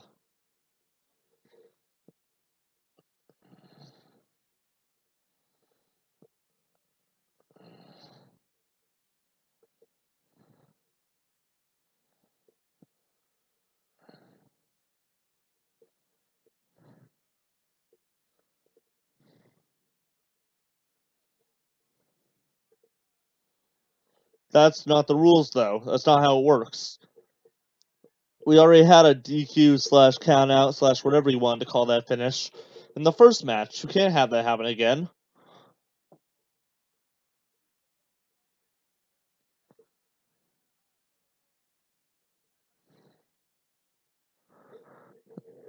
Who's the legal man now? Still DiBiase?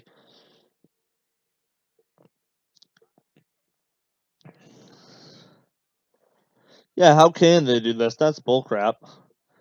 Hate to say it, DiBiase's getting screwed.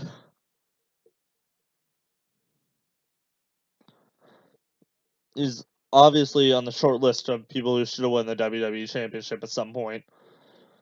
Like, definitely deserved it. That and, like, Jake Roberts, etc.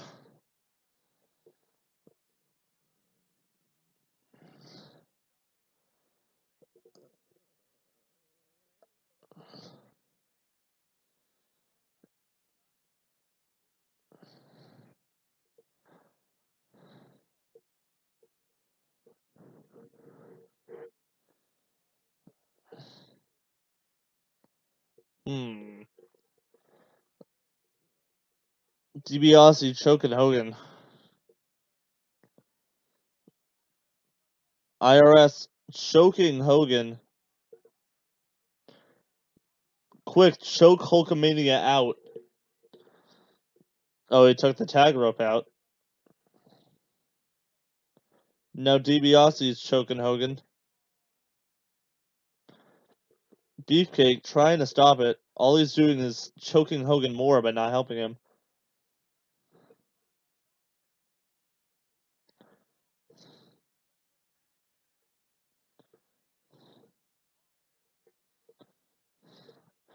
Hogan getting choked by the hands of DiBiase now.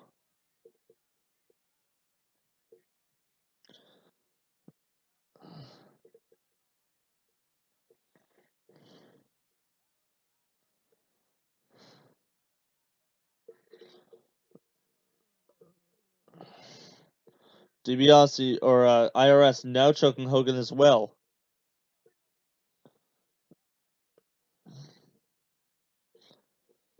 Hogan's got to get the tag.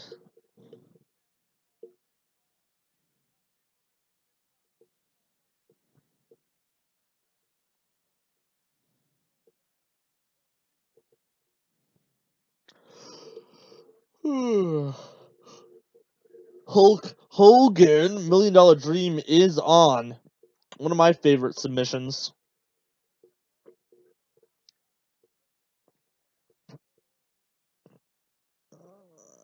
I don't know. I think the way he just shook people around, was what made it move so good.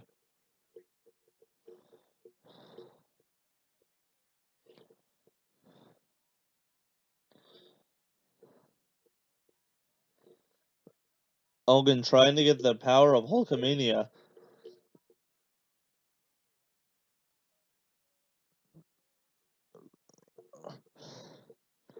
That's an unfortunate picture right there.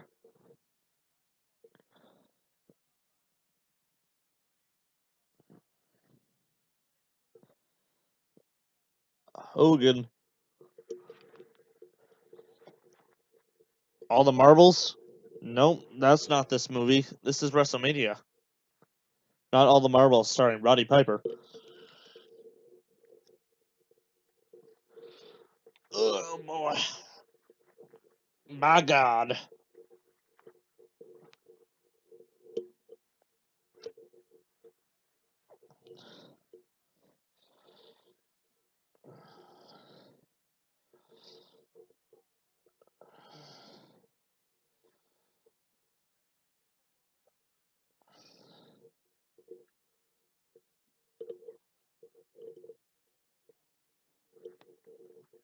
You're right, Macho. The Roman Coliseum doesn't have rafters, but you're in Caesar's Palace. Hanging from the columns.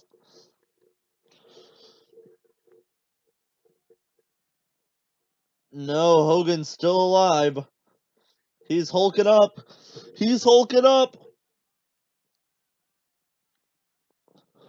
God, just kick him in his privates. Terry Bollea doesn't have a parsiple that long, but Hulk Hogan does. It's a massive one, apparently. Beefcake goes with the sleeper on DiBiase now.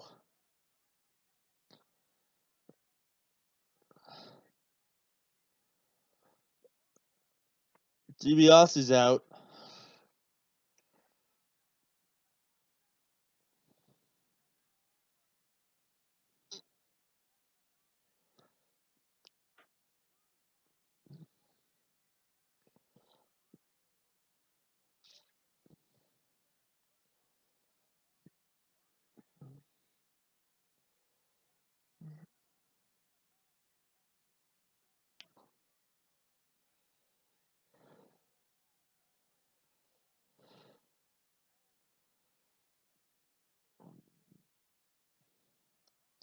Hogan sits up at 9.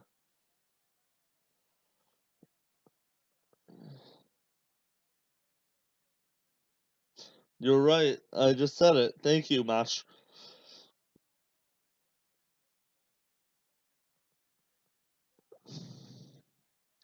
IRS tags in. Beefcake tags in. Beefcake with the lefts and the rights. Punch, punch, punch. Fight, fight, fight. Big knee. Punch, punch, punch.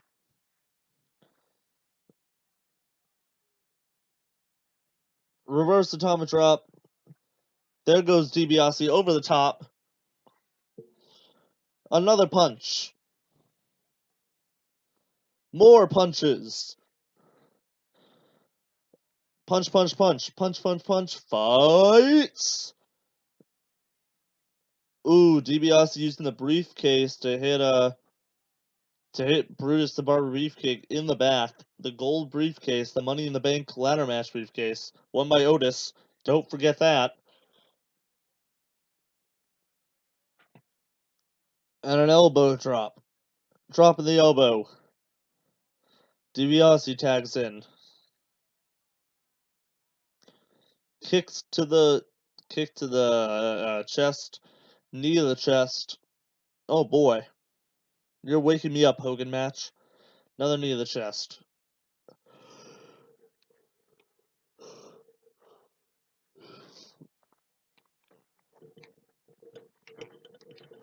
Yep, Hogan is back up, so that's good. Oh no. Beefcake's mask. He's trying to rip it off.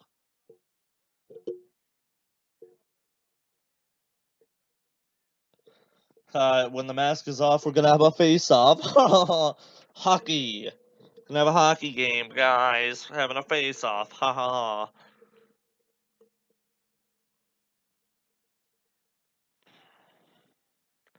The protective titanium steel covering.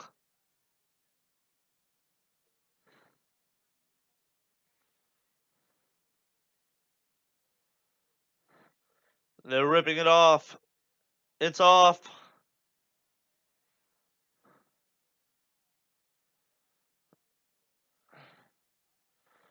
Oh, Beefcake selling like death. Head first into the boot. Cameraman couldn't see it. Had a nice shot of IRS's butt.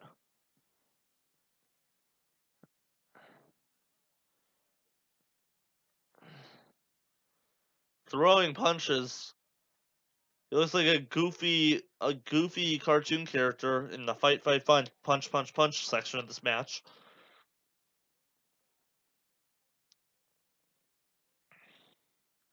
Beefcake selling like death. He just wants his face to be protected.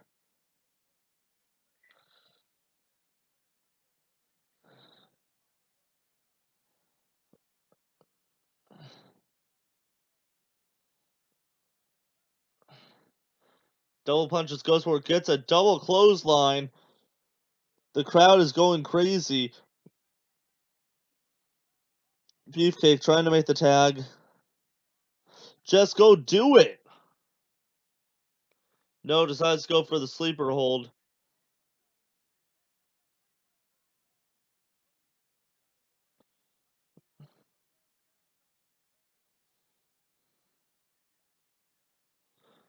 The referee knocked down.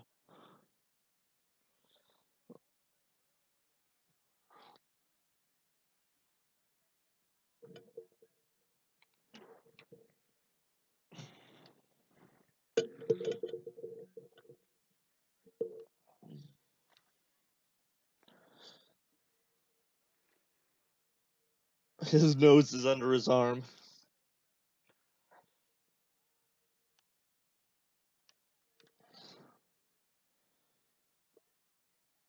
Beefcake gets the tag after DiBiase drives his face into the ground, into the mat rather. Big boot.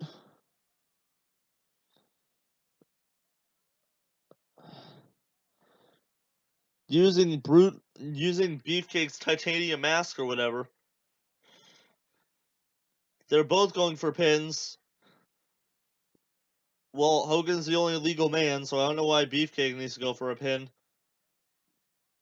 Jimmy Hart trying to get the ref to go. Jimmy Hart reversing his jacket to turn it pinstripes. 1, 2, 3. That definitely doesn't count, but they're celebrating like it does. What is this stupid crap? They're celebrating with the belts like they just won, but they didn't. They didn't win. Jimmy is not a ref. He can't do that. What is going on? Yeah, thank you.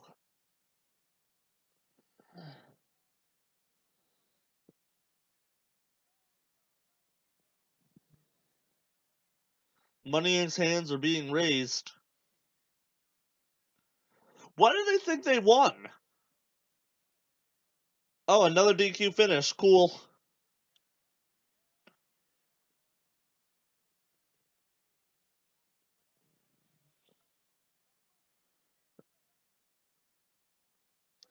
That was... Not to mix words, that was fucking stupid. Oh my god. What is the finish of that match? Okay, so Jimmy Hart decides that the ref is down, he's gonna reverse the jacket. Now what, are they gonna attack the referee? Because the referee got attacked and hit, so that's not his fault. He got knocked down. The fault of them celebrating is on Jimmy Hart because he's stupid. You can't just flip your jacket around. Okay, Jimmy Hart attacking the referee. Okay. You lost all credibility. You didn't win. You're losers. All three of you. Stop celebrating like you won. Jimmy, you can't just flip your jacket inside out, make it pinstripe so you can win the match for you guys. It doesn't count. You're not a referee. You didn't go to school. You're not trained. You're just some dude. Why? So stupid. So stupid.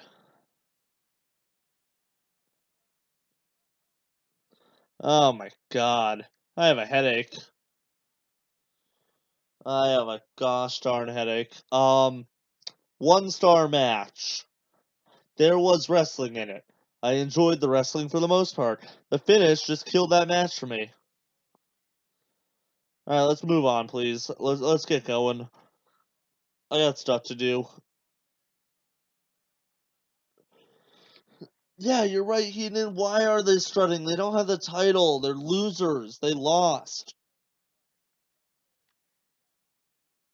Yeah, you're right. I guess there is nothing like WrestleMania. Minus like Wrestle Kingdom and Starrcade at this time and stuff like that, but like, oh my god. What a headache. What an absolute headache. God dang. Gorsh darn it.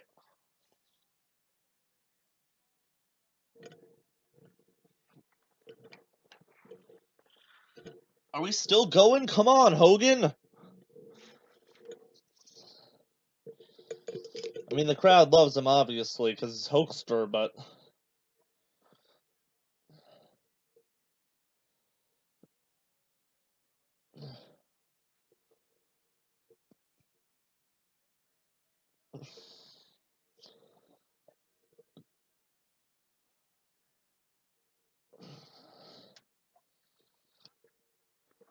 What are you doing, Hogan? Oh my God! Stop!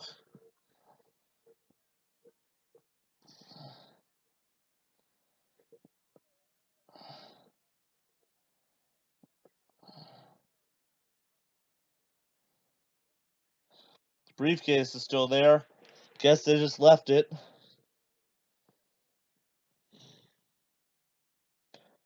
Oh my God, we're at the start of the song again. We've been here for like 3 minutes.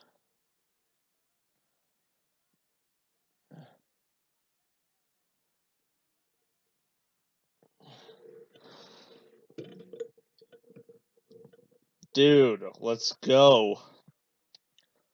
This match ended like 4 or 5 minutes ago. I love Hogan too. But like, God damn, please. I hope he found the briefcase.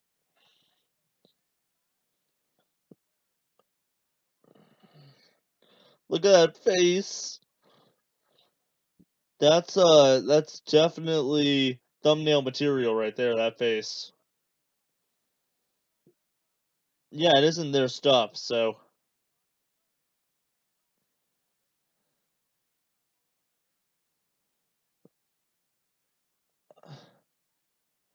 Tax forms and a brick.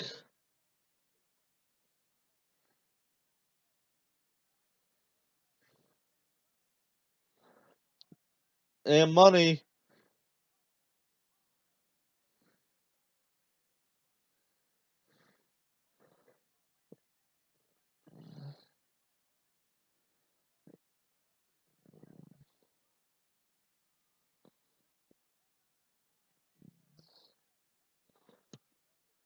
Oh my God.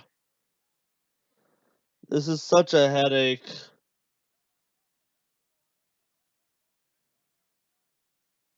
I'll take the tax forms at this point.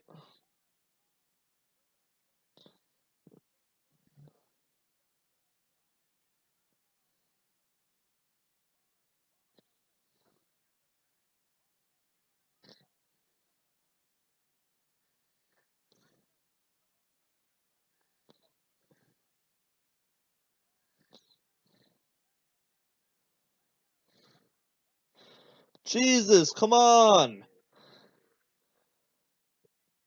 I can't even tell if it's the fake money or not. They started the song a third time!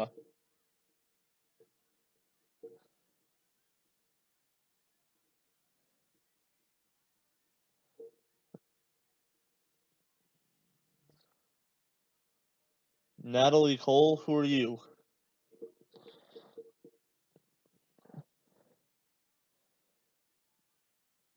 Oh, CEO of Caesar's Palace. What a crap show he's watching. Hey, Dan, it's only gonna get worse from here.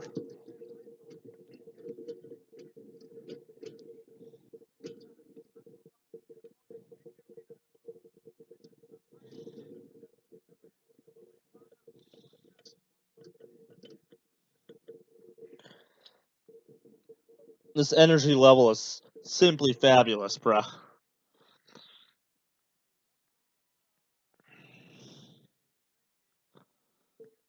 Trouble from very long. Please make it stop.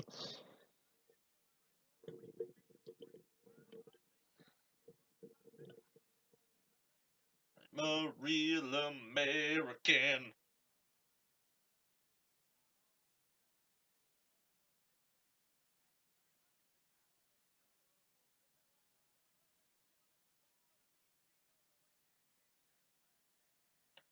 Ooh, Mean Gene and Mr. Perfect. What a good combo.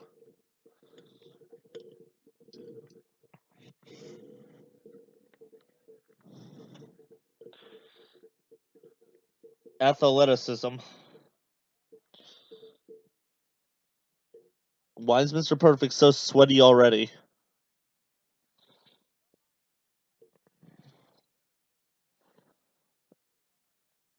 Oh yeah, he's got the steel plate in his arm.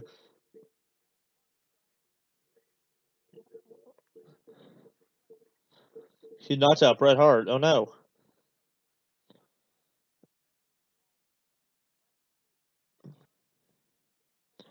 Oh yeah, this is Luger's narcissist gimmick. He wrestled in the past in WCW. Uh, then he was in WWF. He came to WWF for the World Bodybuilding Federation. So the WBF that folded, and he joined WWF as a wrestler again. Sorry, Hennig. I'm kind of just cutting you off. But he's just the Lexorcist.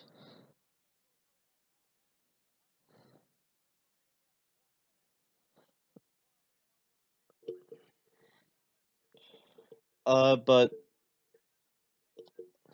thinks is maskless once again. Uh,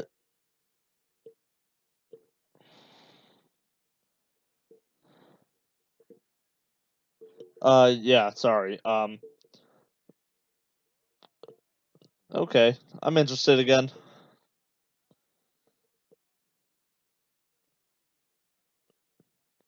I'm enjoying this more now.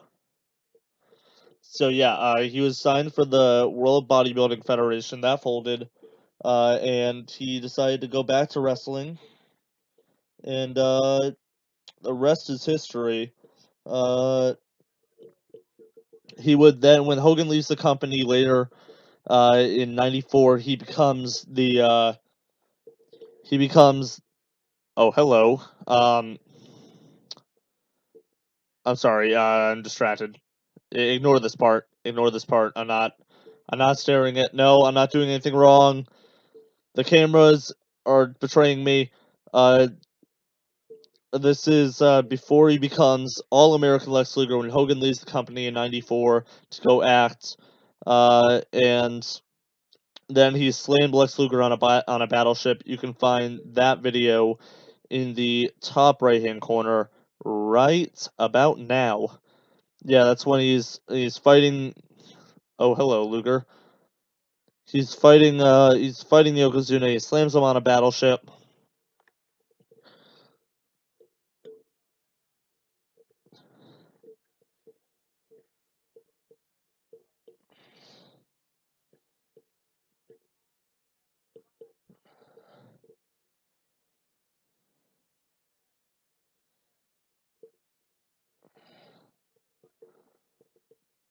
Ooh, we got the mirrors out so Luger can look at himself.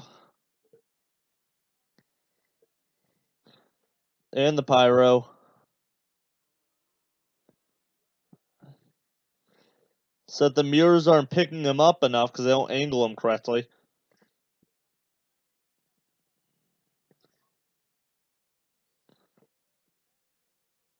It's probably the most iconic image, one of the most iconic images from that show, honestly, is Luger flexing.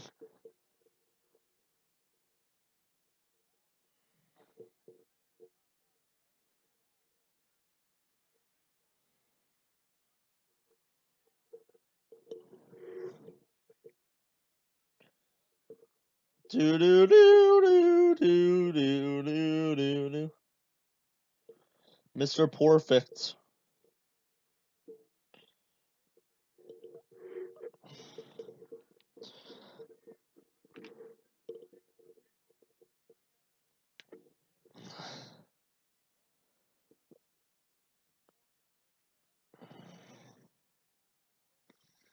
Absolutely perfect. Mr. Perfect, Kurt Hennig, one of the greatest wrestlers of all time, pure tentacle wrestling skill.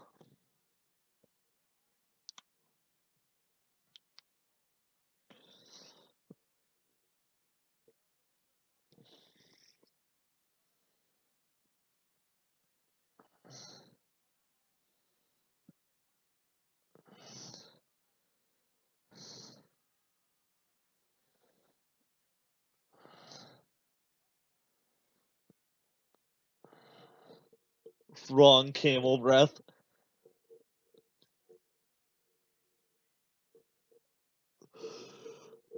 Oh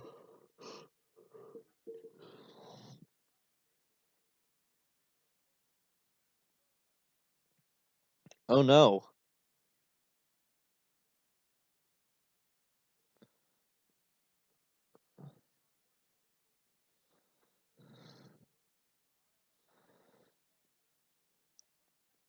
Luger and Perfect. Arm locks. Arm bars. One of Chris Jericho's 1004 holds, the armbar. Saskatchewan, moss-colored, tree hold. Armbar. I just put a link in, so I'm not going to put another link, but I did review Chris Jericho and Dean Malenko's feud in WCW. That was a fun one.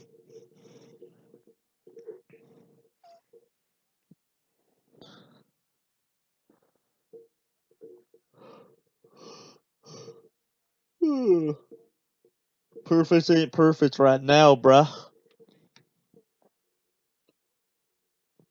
He's a perfectly good wrestler. Hopefully he can deliver us a perfect match that won't make me fall asleep.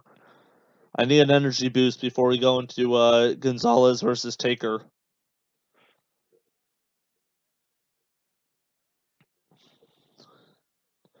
Ooh, big slap to the chest. And a knee lift.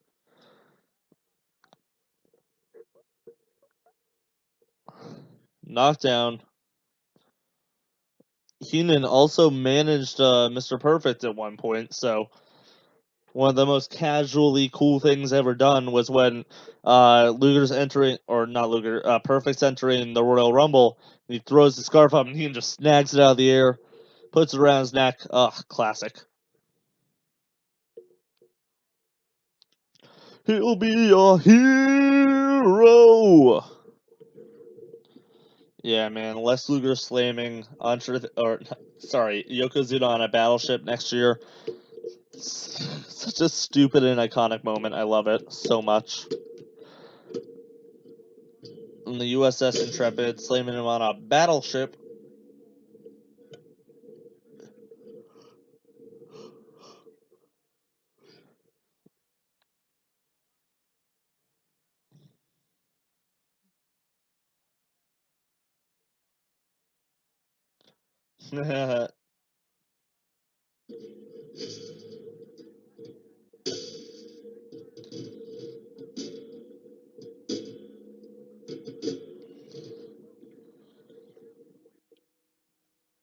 Oop.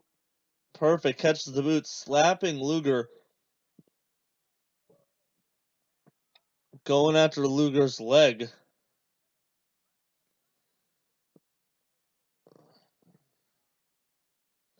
Luger having trouble standing on that knee. Perfect's going to be attacking that knee for the rest of the match. I guarantee it.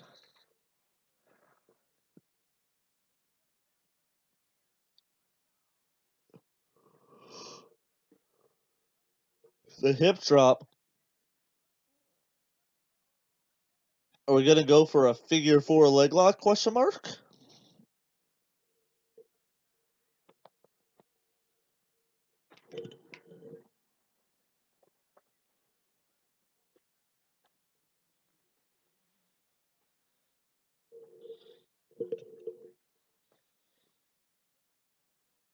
Oop. Knee bar.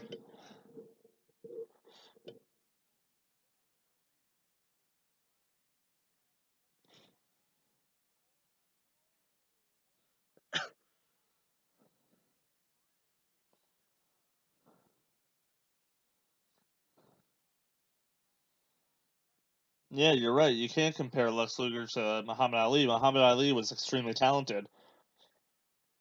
Lex Luger was talented, but not as like extremely talented as him. Remember that time he once fought a shirt in NWA Cyberspace or whatever? That was great. What is this, Super Saturday? I don't know. Super Brawl Saturday? Are you gonna have enough to pay me? I don't know. Classic moment. Oh, it's back. Am I right? Am I right?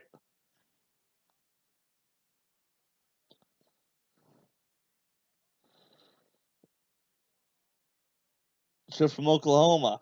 Man, Bobby Heenan just going heel on Oklahoma.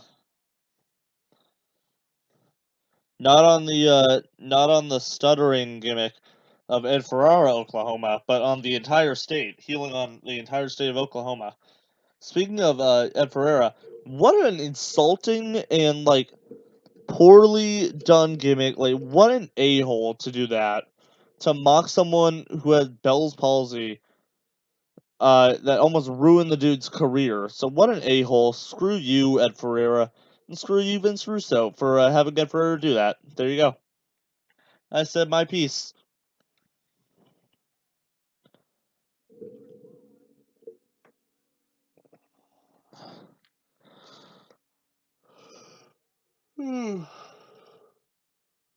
Luger attacking the lower back. It's only 3 o'clock in the afternoon, guys. That's why I'm yawning.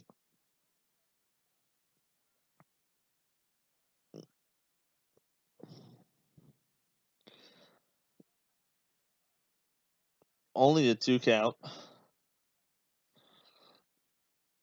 If only Luger aimed for the head.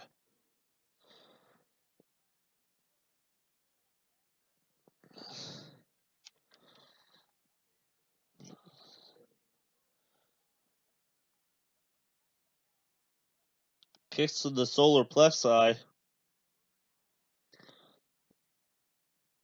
A right hand.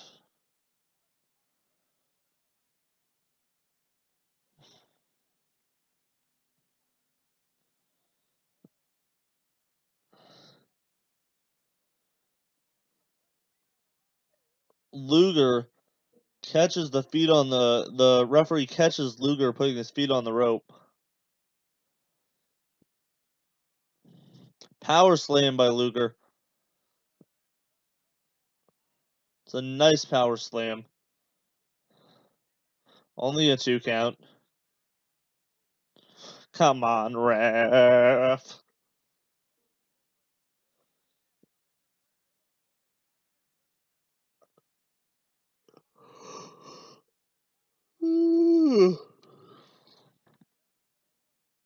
Sorry to be yawning at you. Only a 2 count on the pin attempt into a sleeper hold.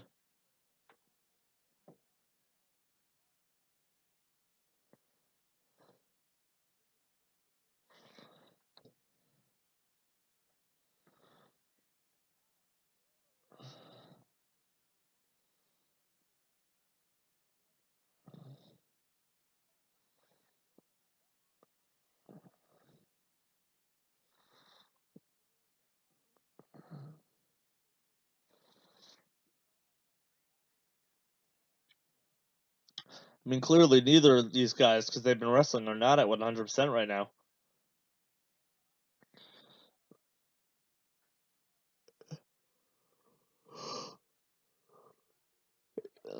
Inside cradle. Only a 2 count.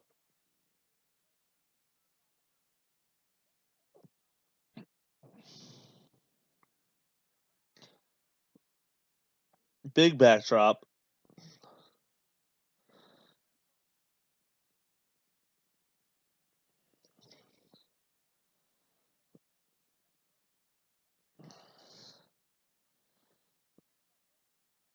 Luger perfect with the slingshot maneuver. Second time, maybe even third time I've seen that. I think it's only the second, maybe, that I've seen it this show. At least that cop is there enjoying the action.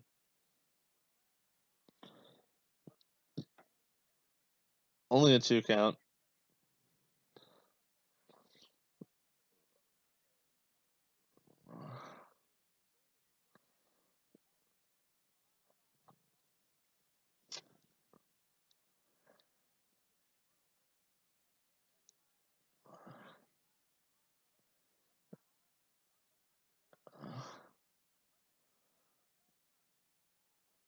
Clotheslines galore. Only a 2 count again. Neckbreaker. Goes for another pin. Only another 2 count.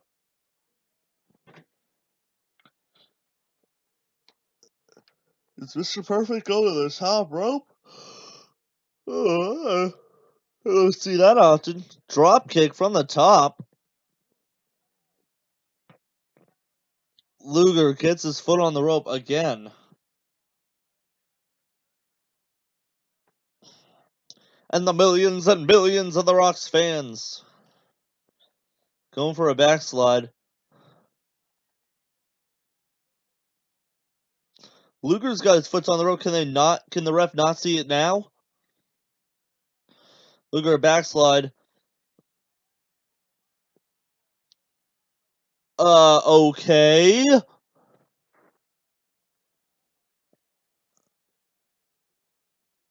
Okay, hold up. Hold up. Wait a minute. Something ain't right. And Luger knocking out him. I'm going to mute this real quick so I can talk about this in length. I don't care about the commentary calls right now. Talking about how Luger just bashed him. Okay. Timeout.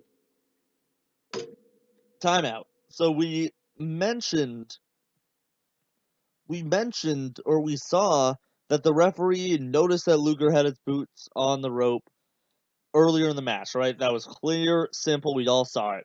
Then, before within the minute of the match finishing, Luger gets his foot on the rope again. Okay, we got it. Ref sees it, calls it. It's okay. Match isn't over. Then Luger's putting his foot on the rope to get some leverage of some sort, and the ref doesn't see that somehow, even though he's looking right at them. Then we get the backslide with the ref looking right at them, and it's a 3 count with his feet on the rope. I'm sorry, what? You can't do that. You can't just ruin. You can't make your refs look that stupid. Like, oh my god. That is dumb as hell. Freaking stupid. Like, goddamn, man. Looks like Luger's gonna go at, or it looks like Perfect's going after Luger now. Alright, 1.5 star match. Luger's, you know what, not even 1 star match. Luger's entrance was better than that match. That was the best part of that match for Luger, and now, looks like he's looking for Luger backstage. Perfect is. He finds him. And there's Shawn Michaels, not wearing a shirt, just wearing jeans. And Michaels was kind of attacked. He's attacking Perfect. The Intercontinental Champion just bashed his brains in with a plastic trash can. That was plastic, Jim. Not metal. No, he's just attacking him. He's all dirty now. So that right there, that would lead into Michaels and Perfect having a long feud. And it's a very iconic and very fun feud. So there's that. Yeah, what a volatile situation. I'm definitely not making the situation better on my end. Thank God we have less than an hour left, though. It's time, though, for the best match on the show, and I say that with all the sarcasm in the world. Let me try it again. The absolute best match in the world, greatest on the show. Giant Gonzalez with Harvey Whippleman versus The Undertaker with Paul Bearer. Here's the lead up to this match. Giant Gonzalez, or Undertaker was feuding with Harvey Whippleman. Harvey Whippleman's man was, are we... Okay, it's Gorilla Monsoon telling us about Undertaker's match. Undertaker was feuding with Harvey Whippleman. For a while, Harvey Whippleman's guy was Uganda. Or not Uganda, sorry. Oh, what's his name? Oh my god, why can't I think of his name? This is gonna bother me until I remember it. He's the Ugandan giant. He's, oh my god, why can't I think of his name?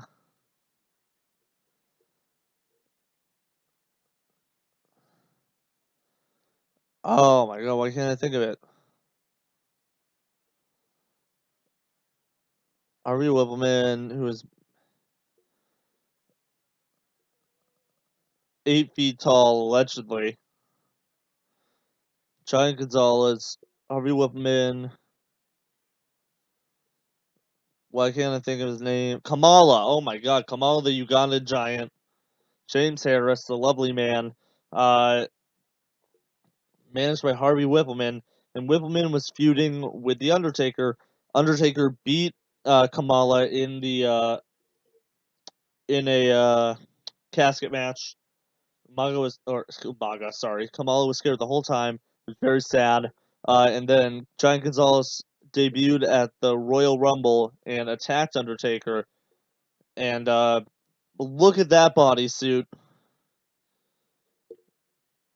Christ almighty. I've already said all I want to say about this match before.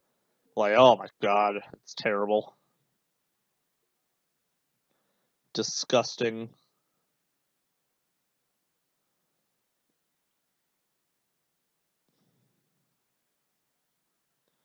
Here comes Taker. Green smoke.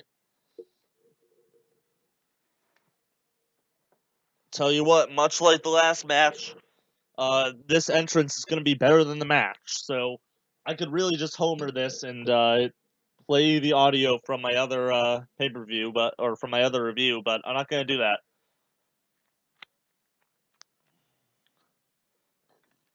The Vulture on the chariot. Rot in peace. Got him.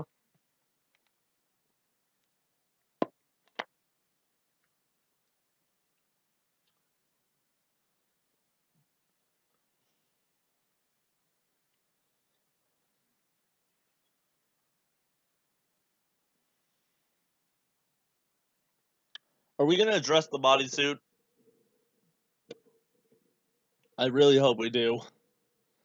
Also, how is The Undertaker a face? I just don't understand. How do you make an undead zombie man a face?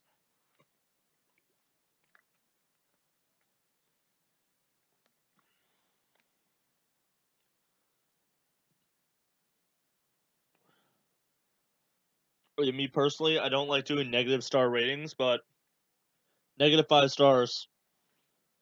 Just saying, alright, I already have said all I wanted to say about this match before. I'm not gonna get any enjoyment. I don't like the bodysuit. It makes me uncomfortable. Why does it have fake hair on it? Why does he have an airbrushed ass crack? Hold up, excuse me.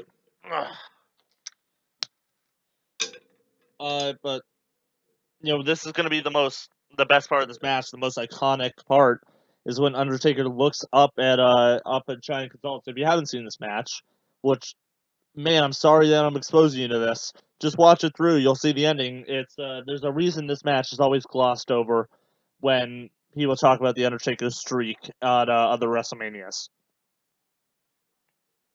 Just saying.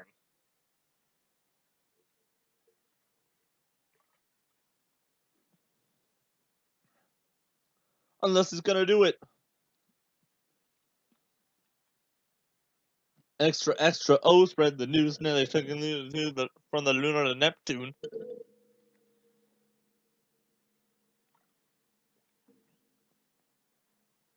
Yeah, look at that. All right. So yeah, the reason this match doesn't work, I don't think I elaborated on it too well, is Undertaker's undead zombie gimmick really doesn't work unless he's going up against a smaller opponent who can bounce off of him. He'd become more mobile later on in the years, adjusting his style and his gimmick. But man, with this gimmick, there's nothing they can do.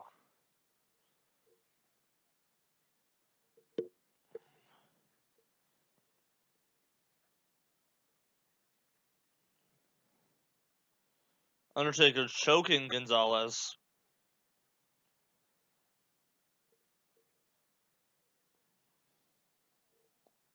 Accidentally got under my fingernail somehow yesterday, and completely ripped it so it was hanging, and I hate that feeling. So I decided to just try and get it off. I didn't have my clippers, and I wasn't going to go downstairs to get them.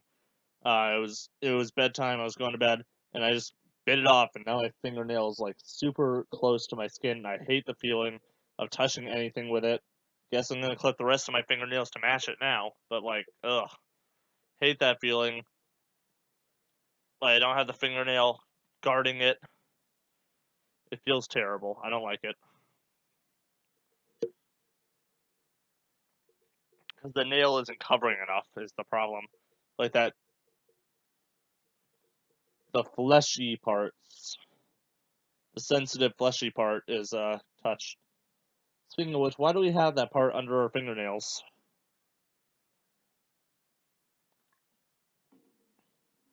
The Colosseum will never, ever be the same again. To quote one of my favorites, Chris Jericho. Have my Chris Jericho figure from when he won both world titles, unifying the WWF and WCW World Championships when he beat The Rock and Stone Cold in one night. Oh, so classic. Had that figure in the box because I'm not removing that one from the box. I don't really care about removing all the other ones, but like that's the one I love so much. That and the Ric Flair Funko I got from the WWE 2K19 pre-order. With the Ric Flair and he's got the glasses, the outfit on. Oh, love it so much.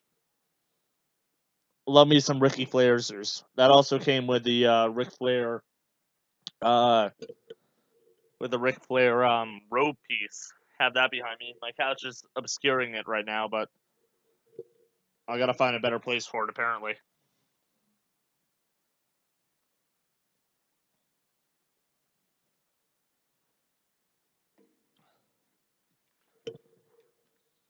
Well, you're right.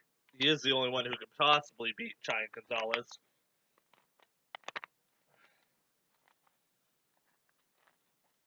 I would hope not.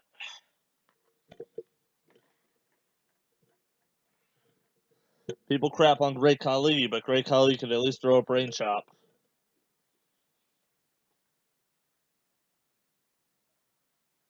Undertaker using the Urn's power.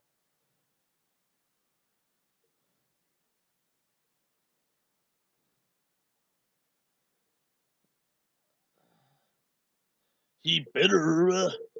Come on, Undertaker, I'm gonna put on the glasses again for the Macho Man. Oh yeah, I can see the madness coming through. This match looks more interesting now because it's obscured.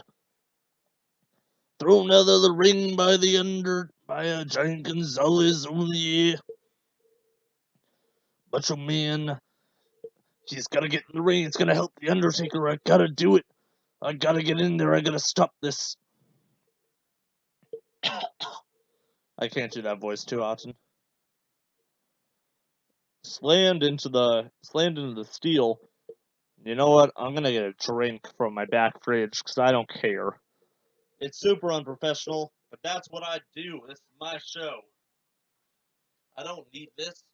I don't get paid enough to do this show. I don't get paid at all. Right, Presley? Oh, looks like Giant Gonzalez is doing a move.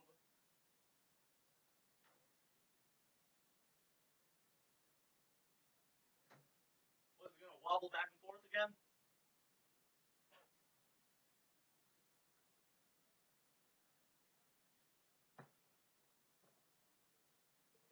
All right, we're back in the ring.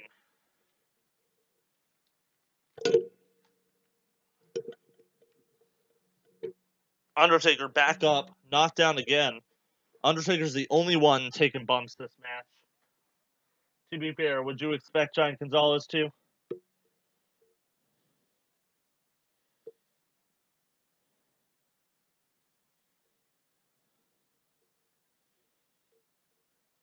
Another one.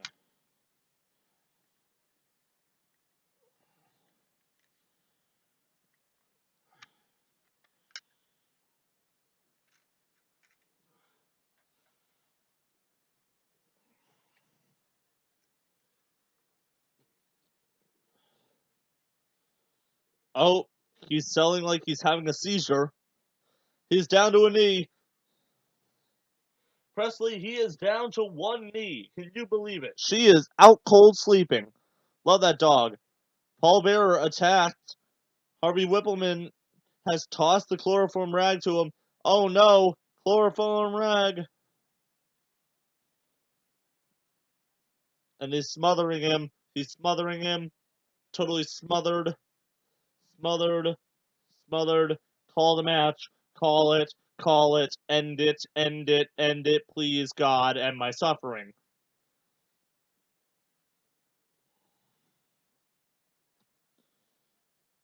Saw a meme about how the news was telling me how to make chloroform.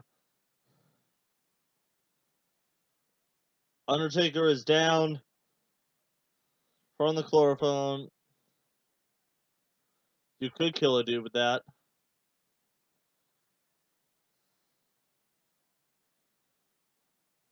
Undertaker's out. He wins this match via disqualification. Long live the streak, baby. And we're going into the main event. Oh, God, finally. This one, you know what? Depending on how good this is, it could save the show. Except for what happens after. Which, if you don't know about it, most wrestling fans do, but if you're not as, in depth with it in your knowledge from wrestling, you'll learn what happens, and it's not good, folks. It's not good. Only 30 goddamn minutes left. Oh, dude, 3:16 is the time on the clock. I missed 3:11, but Austin 3:16 says I just kicked your ass match. I hate this match. I wish, God, if only Stone Cold was here, he'd just come in, stun Gonzalez, and everyone would be happy. But he's not here yet. He's not a big dealio yet. I think he's still in WCW at this time. So.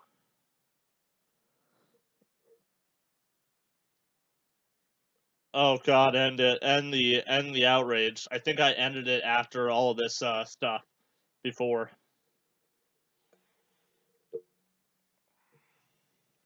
They're bringing a gurney for the Undertaker. If this didn't kill his gimmick, I'm surprised how it didn't. How does an undead zombie man pass out from chloroform? This is the day that Undertaker became more man than anything else. Now he's choking that ref like a yo-yo choke slam. That ref took the biggest bump in that match.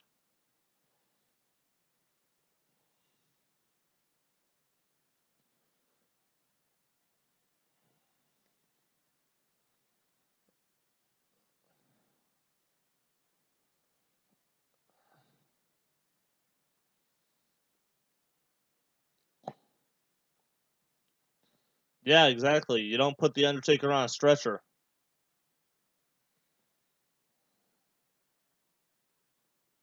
The Undertaker.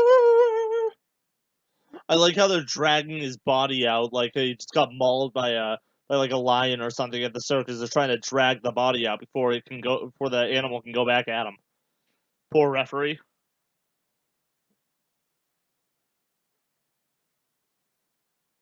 Ah, my favorite chant, the bullshit chant. Oh, they're chanting for Hogan. That wasn't a BS chant.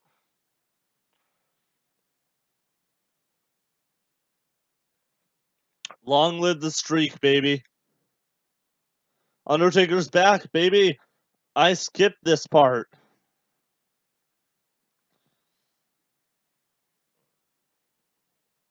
I skipped this part when I reviewed it, if I remember correctly. I just ended it after the match ended.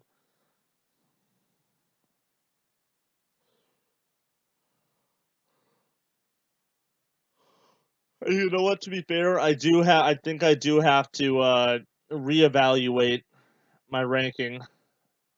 Big clothesline. He's having a seizure. Someone help him. Another clothesline. He's having a seizure. Flying clothesline takes Giant Gonzalez down. Undertaker gets to walk away with his head up. Paul Bearer trying to restrain the Undertaker. Whippleman, get him out of there. God dang. Get Giant Gonzalez out of there.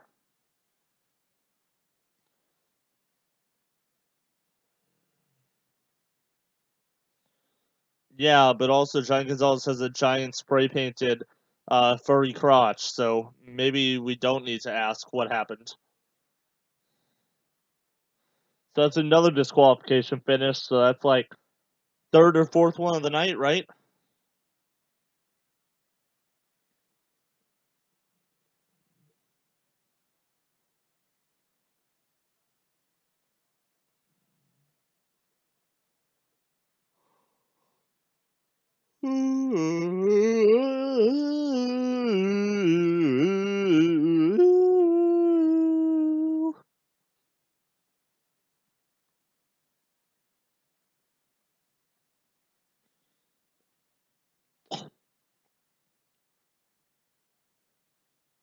Jimmy Ross, baby.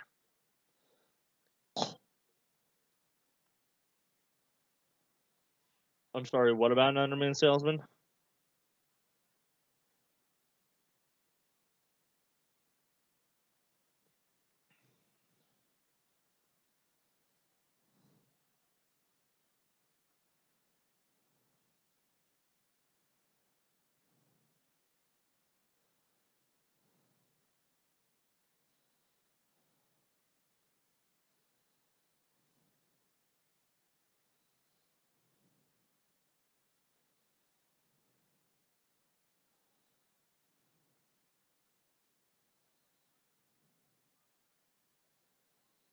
Ooh, Hacksaw Jim Duggan wants to beat up Mr. Fuji.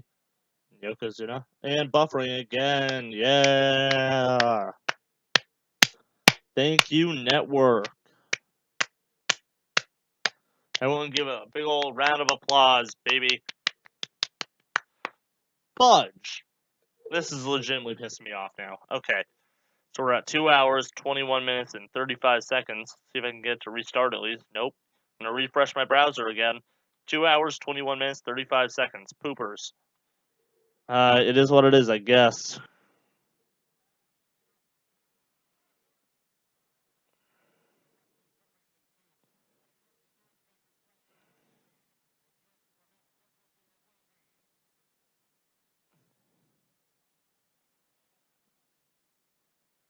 What was it? 2 hours, 22 minutes? I said.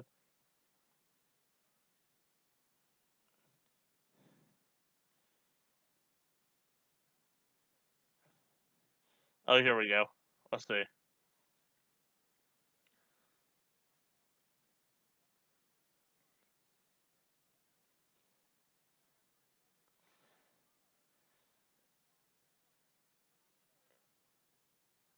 All right, so we'll go with 2 hours, 21 minutes, and 35 seconds, I think it was, or 34. I'm just going to restart it now in 5, 4, 3, 2, 1. Restarting from 2 hours, 21 minutes, and 35 seconds. Gosh darn it.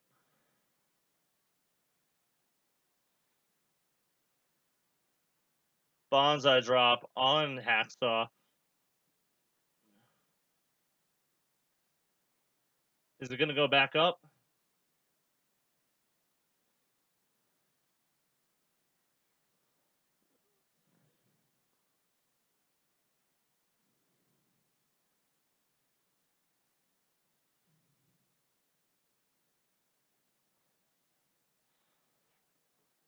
No, I never get used to it either. Ooh, the contract signing.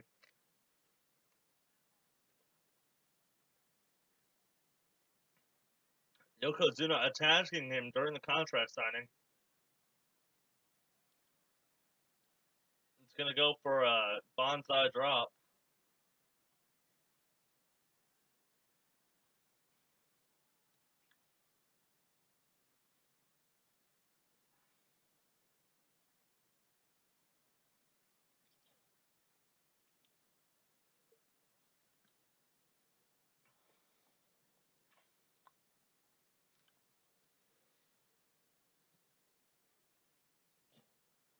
Ooh, the odds maker's going with Yokozuna.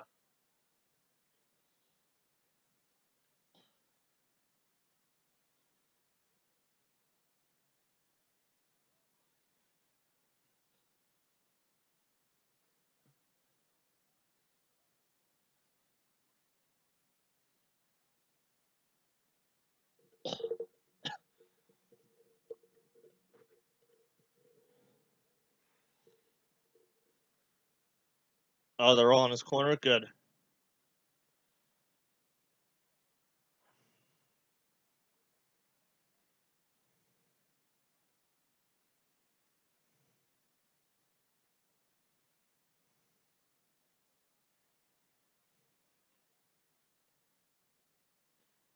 Ugh, that eye.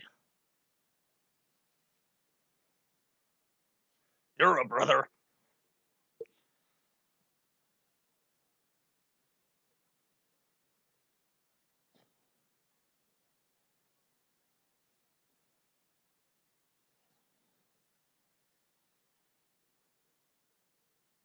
Okay, Hogan.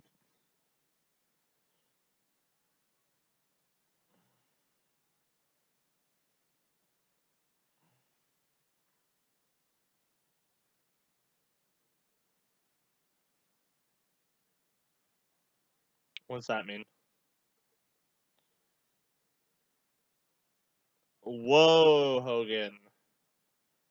Races to a point, huh? Hogan just hit him with a hard JAP. Uh, First of all, he's Samoan. Second of all, wow, that reminds me of my racist professor from Quincy when I went to my community college, who hated those people as much as Hogan does apparently. But Hogan just cut a promo on the main event. I'm sure that will have nothing to do with the main event at all.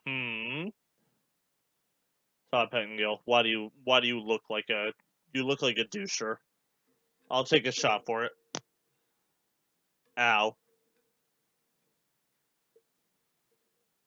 Prince Charles ears, where are you from? Kid has no reaction. SoCal?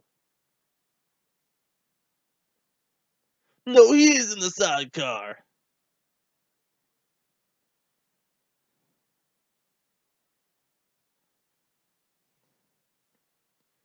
Are they fighting each other? They are plants. Those weirdos. They gotta be.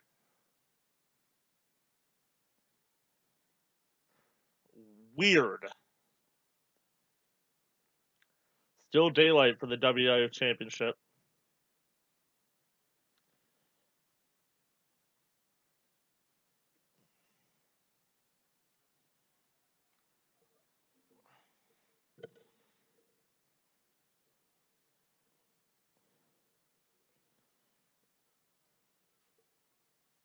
Here comes Yokozuna. Doo! With the wonderful Mr. Fuji from down the lane.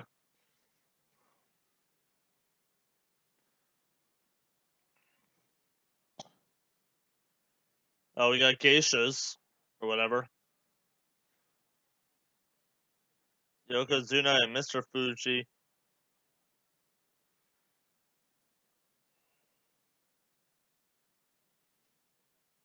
That it's gonna rain?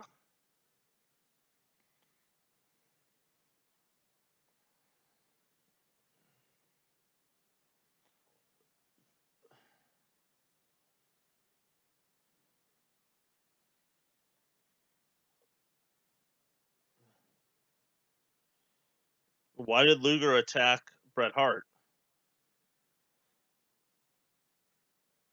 Stupid. Dun dun dun dun dun dun dun dun na na na now meow meow meow meow meow meow meow.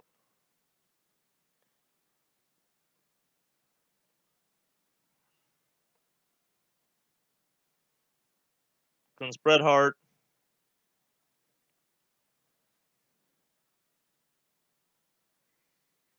Bret the Hitman Hart.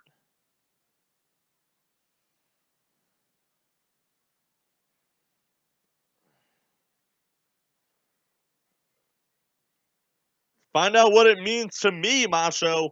RESPECT. Hitting him with the respect. The apple pie.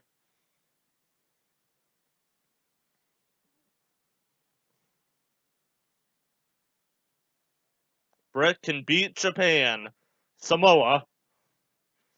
He's Samoan and Japanese. He's not just Japanese. That mustache is solid.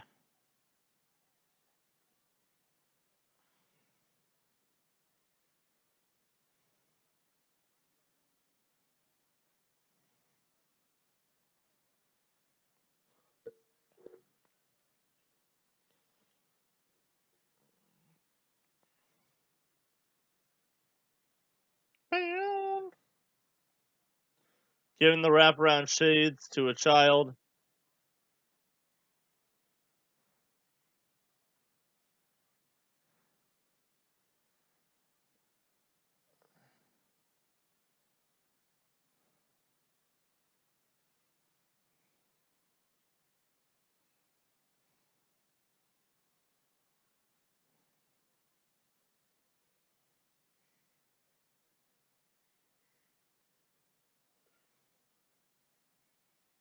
Look at those thighs.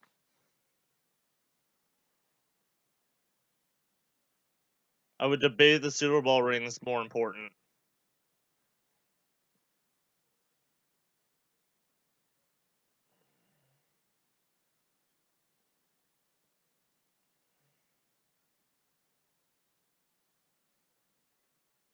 Yokozuna throwing some salt in the air like he just don't care.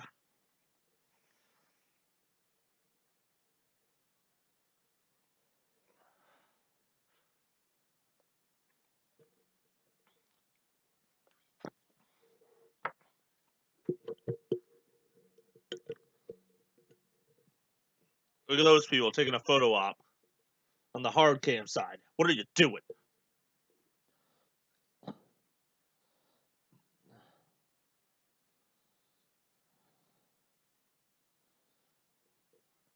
Nope. Is that me being all staticky? Probably. Big drop kick to start us out.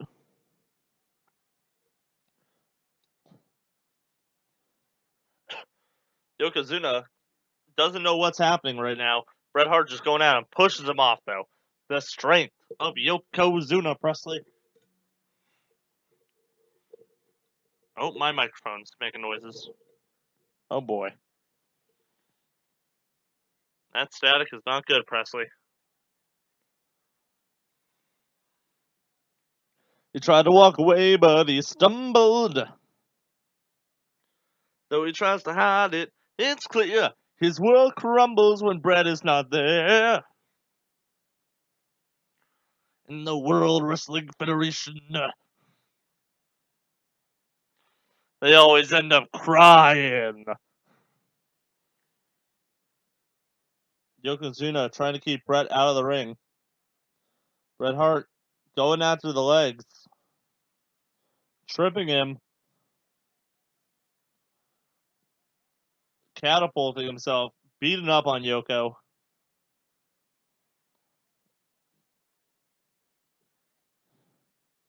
Yes, I am right. I'm the brain.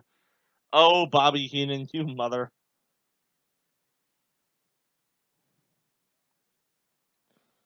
Attacking the head, not the legs. I would have attacked the legs because, if he can't walk, he won't be able to support his weight on one leg, so. The referee helping Yokozuna. Unbiased. Why didn't Mr. Fuji just do it? Clotheslines. Ooh, big clothesline by Yoko.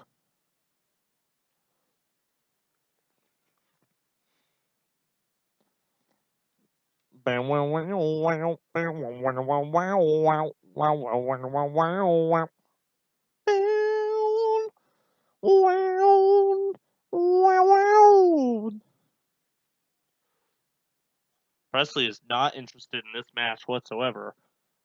To be fair, she's not interested in wrestling in general, but just like this match, apparently, is making her sleep. Big leg drop.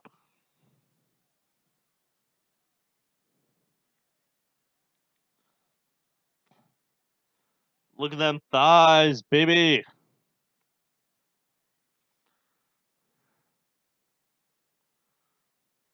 In the World Wrestling Federation, Buffalo. In the World Wrestling Federation, Tatanka. In the World Wrestling Federation. Shout out to WrestleMania the album.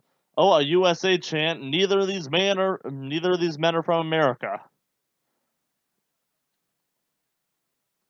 the Canadian superstar and the Japanese Samoan superstar get a USA chant. Makes sense. Mr. Fuji an American, so there's no one they're chanting for unless they're chanting for Jim Ross or Macho Man or Bobby the Brain or like Howard Finkel or the referee. Because those two aren't American.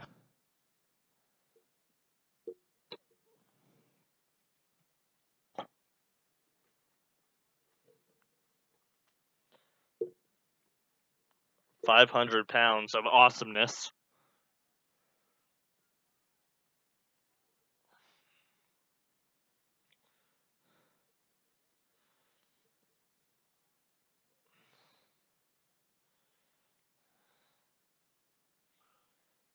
Is the Hitman Bret Hart?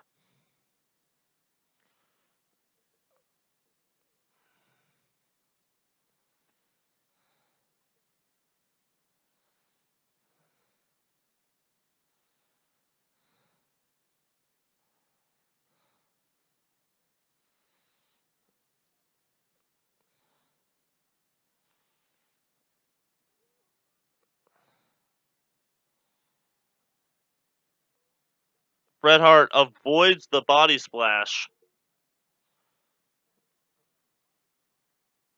Hart knocks over Yokozuna.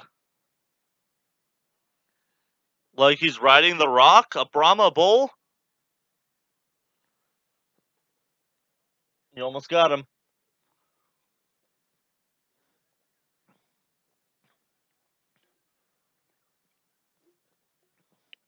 What a super kick. 505 pounds of sexiness. Yokozuna. Quote me.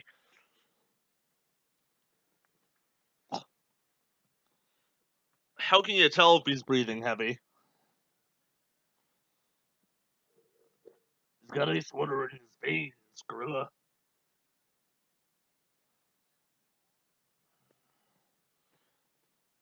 Why is it all staticky on my end? Oh no. The trapezius.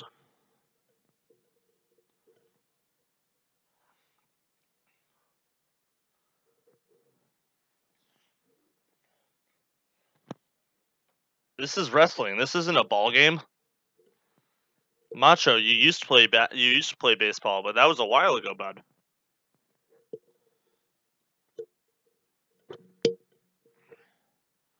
Chanting USA for the Canadian. There you go, Heenan. Okay, good. I was just double checking to make sure I was actually recording audio. That would have been bad if it wasn't. Yokozuna goes for another splash, misses it. Bret back up to the middle rope. Bulldog. Oh, I just got an email congratulating me for graduating from my community college. Yay. Bret Hart going to the middle rope. More attacks on Yokozuna. Only a 2 count. So strong, so big, Yokozuna. Going for a clothesline. Cannot knock him down. Chop block him, Bret. Another running clothesline. Gets Yoko down.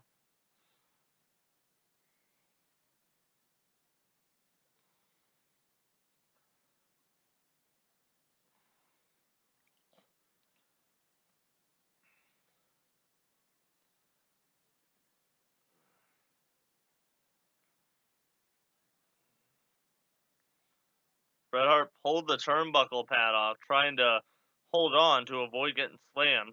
And welcome to the jam.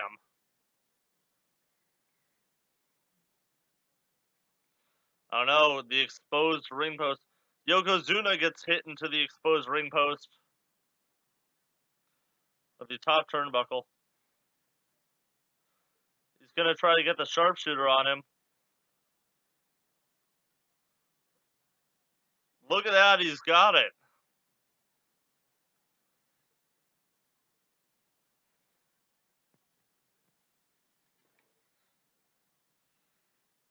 Mr. Fuji What's Mr. Fuji throwing salt in the eyes of Bret Hart?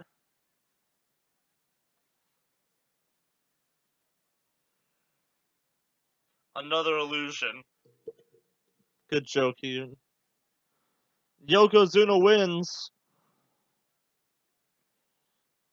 Okay, that was a 3-star match until that finish, so that brings it down to 2, and Hogan's here.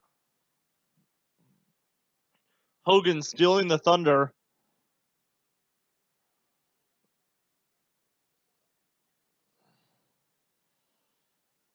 Hogan's calling bullcrap for Bret.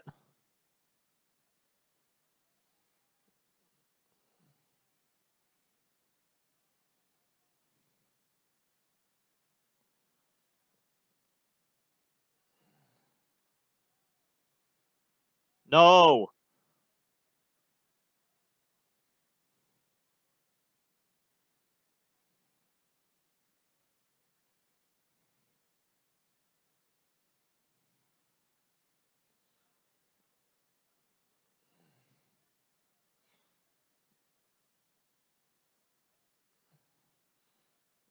Hogan helping Bret Hart out of the ring.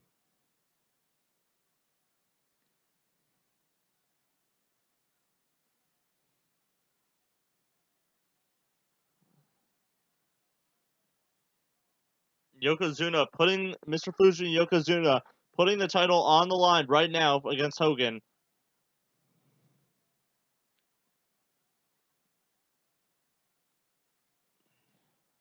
Bret Hart telling him to go.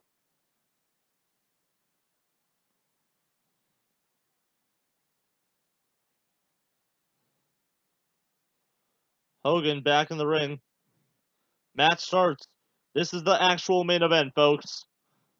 Fuji grabbing Salt. Sorry, the match hasn't started yet, technically. Salt into Yokozuna's eyes, punches Fuji, knocks him down. Big boot, leg drop. Match over. And fuck you. Man, okay, let's unbottle this.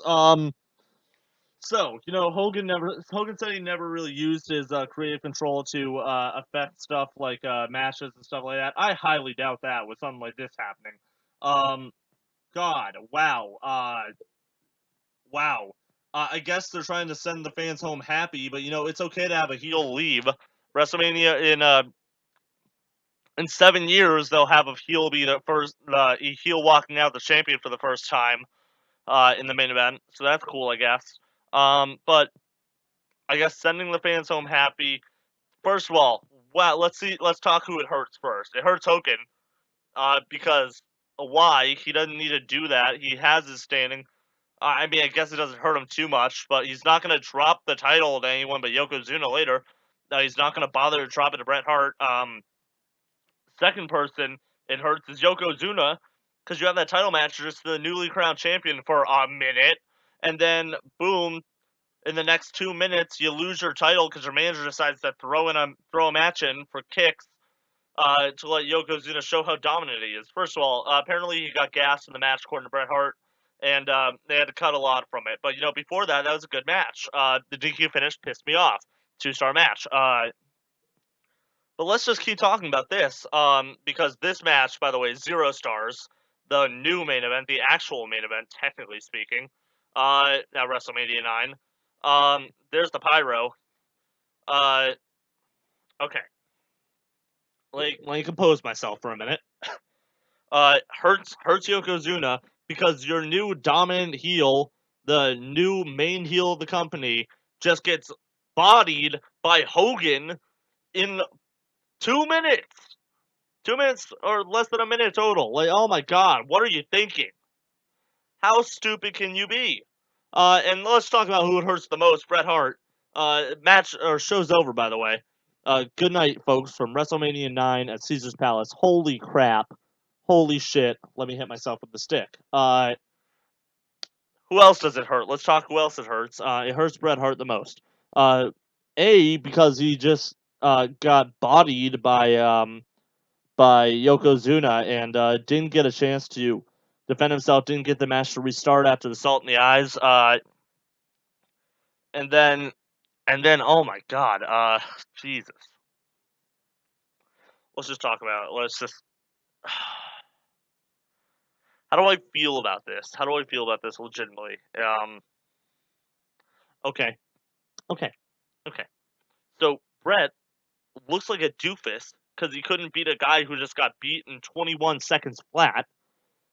And he also just got bodied by Salt. He got beaten by Salt more than anything else. Sure, it was a dirty move, but it was Salt. He got salt in his eyes. He couldn't wipe that out. They didn't give him a chance to try to win the belt back or get it. And he just cheers Hogan on and goes, "Go, Hogan, go win my belt that I just lost." Oh my god. Like, how disrespectful and crappy is that? Um, oh my god, okay. Another thing. Hogan wouldn't drop the belt to Brett because don't know why. He would only drop it to the top heel, would end up being Yokozuna anyway later. So I'm wondering, why do you have this happen? If it's just to have the fans go home happy, then have Brett lose it and then beat the crap out of Yokozuna, sends him running. So it seems like that Brett's still a credible champion, that he can win again, he can come back, and he can win the title one more time. Does that make any sense? Please tell me that makes sense to all of you out there listening. Like, oh my god, what are you thinking? What are you thinking? Ugh. Yeah, people who are hurt by this, mostly Yokozuna and Bret Hart. It hurts the brand more than anything else. Uh, let's just talk highlights. Best match of the night. Either it's the second match of the night, the tag match, or the Intercontinental Championship match. I think I honestly prefer the Steiners match a bit more, but because that one didn't end via shenanigans. Speaking of shenanigans, count out finish, DQ finish, DQ finish, and and also the doinking. So a lot of dubious decisions on this one, including the rope break fail. Oh my god. Wow. Yeah. Bad show. Bad show. You know what? I said it earlier. Going out of the second match, I'm like, maybe this is getting a bad rap, right? Maybe it's got a bad rap, but holy crap, that was bad, man. Totally terrible. I don't know how to feel about other than saying it's terrible because that's what it was. Well, if Well, you know what? I'll just throw it out there. If you want to see more WrestleMania content, I do at least have a tag for you right there. It's in the top right hand corner. It's all the WrestleMania episodes that you can want to watch. Yeah, I mean, like highlights go to Shawn Michaels, Tatanka, the Head Shrinkers, and the Steiners, and that's it. Everyone else's entrances were generally better than their matches. And I don't know, the aesthetic was weird. I think this was a bad show, but it could have been so much better if they had just, you know, done a couple things different. Like maybe not so many DQ finishes, not so many screwy, dusty finishes. Um, maybe some of the combinations weren't there, and some of the things need to be worked on. They could have had a great Mania on their hands, or at least an above average one, or average at least. Like the most recent Mania was average, to say the least. Just saying, it was not exceptional. It was not fantastic. It was average. But yeah, I guess that's really what I gotta leave it at. So going into the final minute of this, I hope if you like this video, you like it, you share it, you subscribe to the channel, you check out the Screwjob Podcast on Facebook, on the Twitter, which I don't use at all. Hate to say it, I don't think I'm just gonna scrap it at this point. And check out our Patreon, Screwjob Podcast. Uh, the Patreon, or patreon.com/Screwjob Podcast. Keep an eye out. Next week is our 100th episode. Oh my gosh! Hopefully, whatever I review is better than this piece of garbage. Um, have a great day, everybody, and I hope you don't have to watch any bad wrestling like that anytime soon. Have a great day. See you at the 100th episode.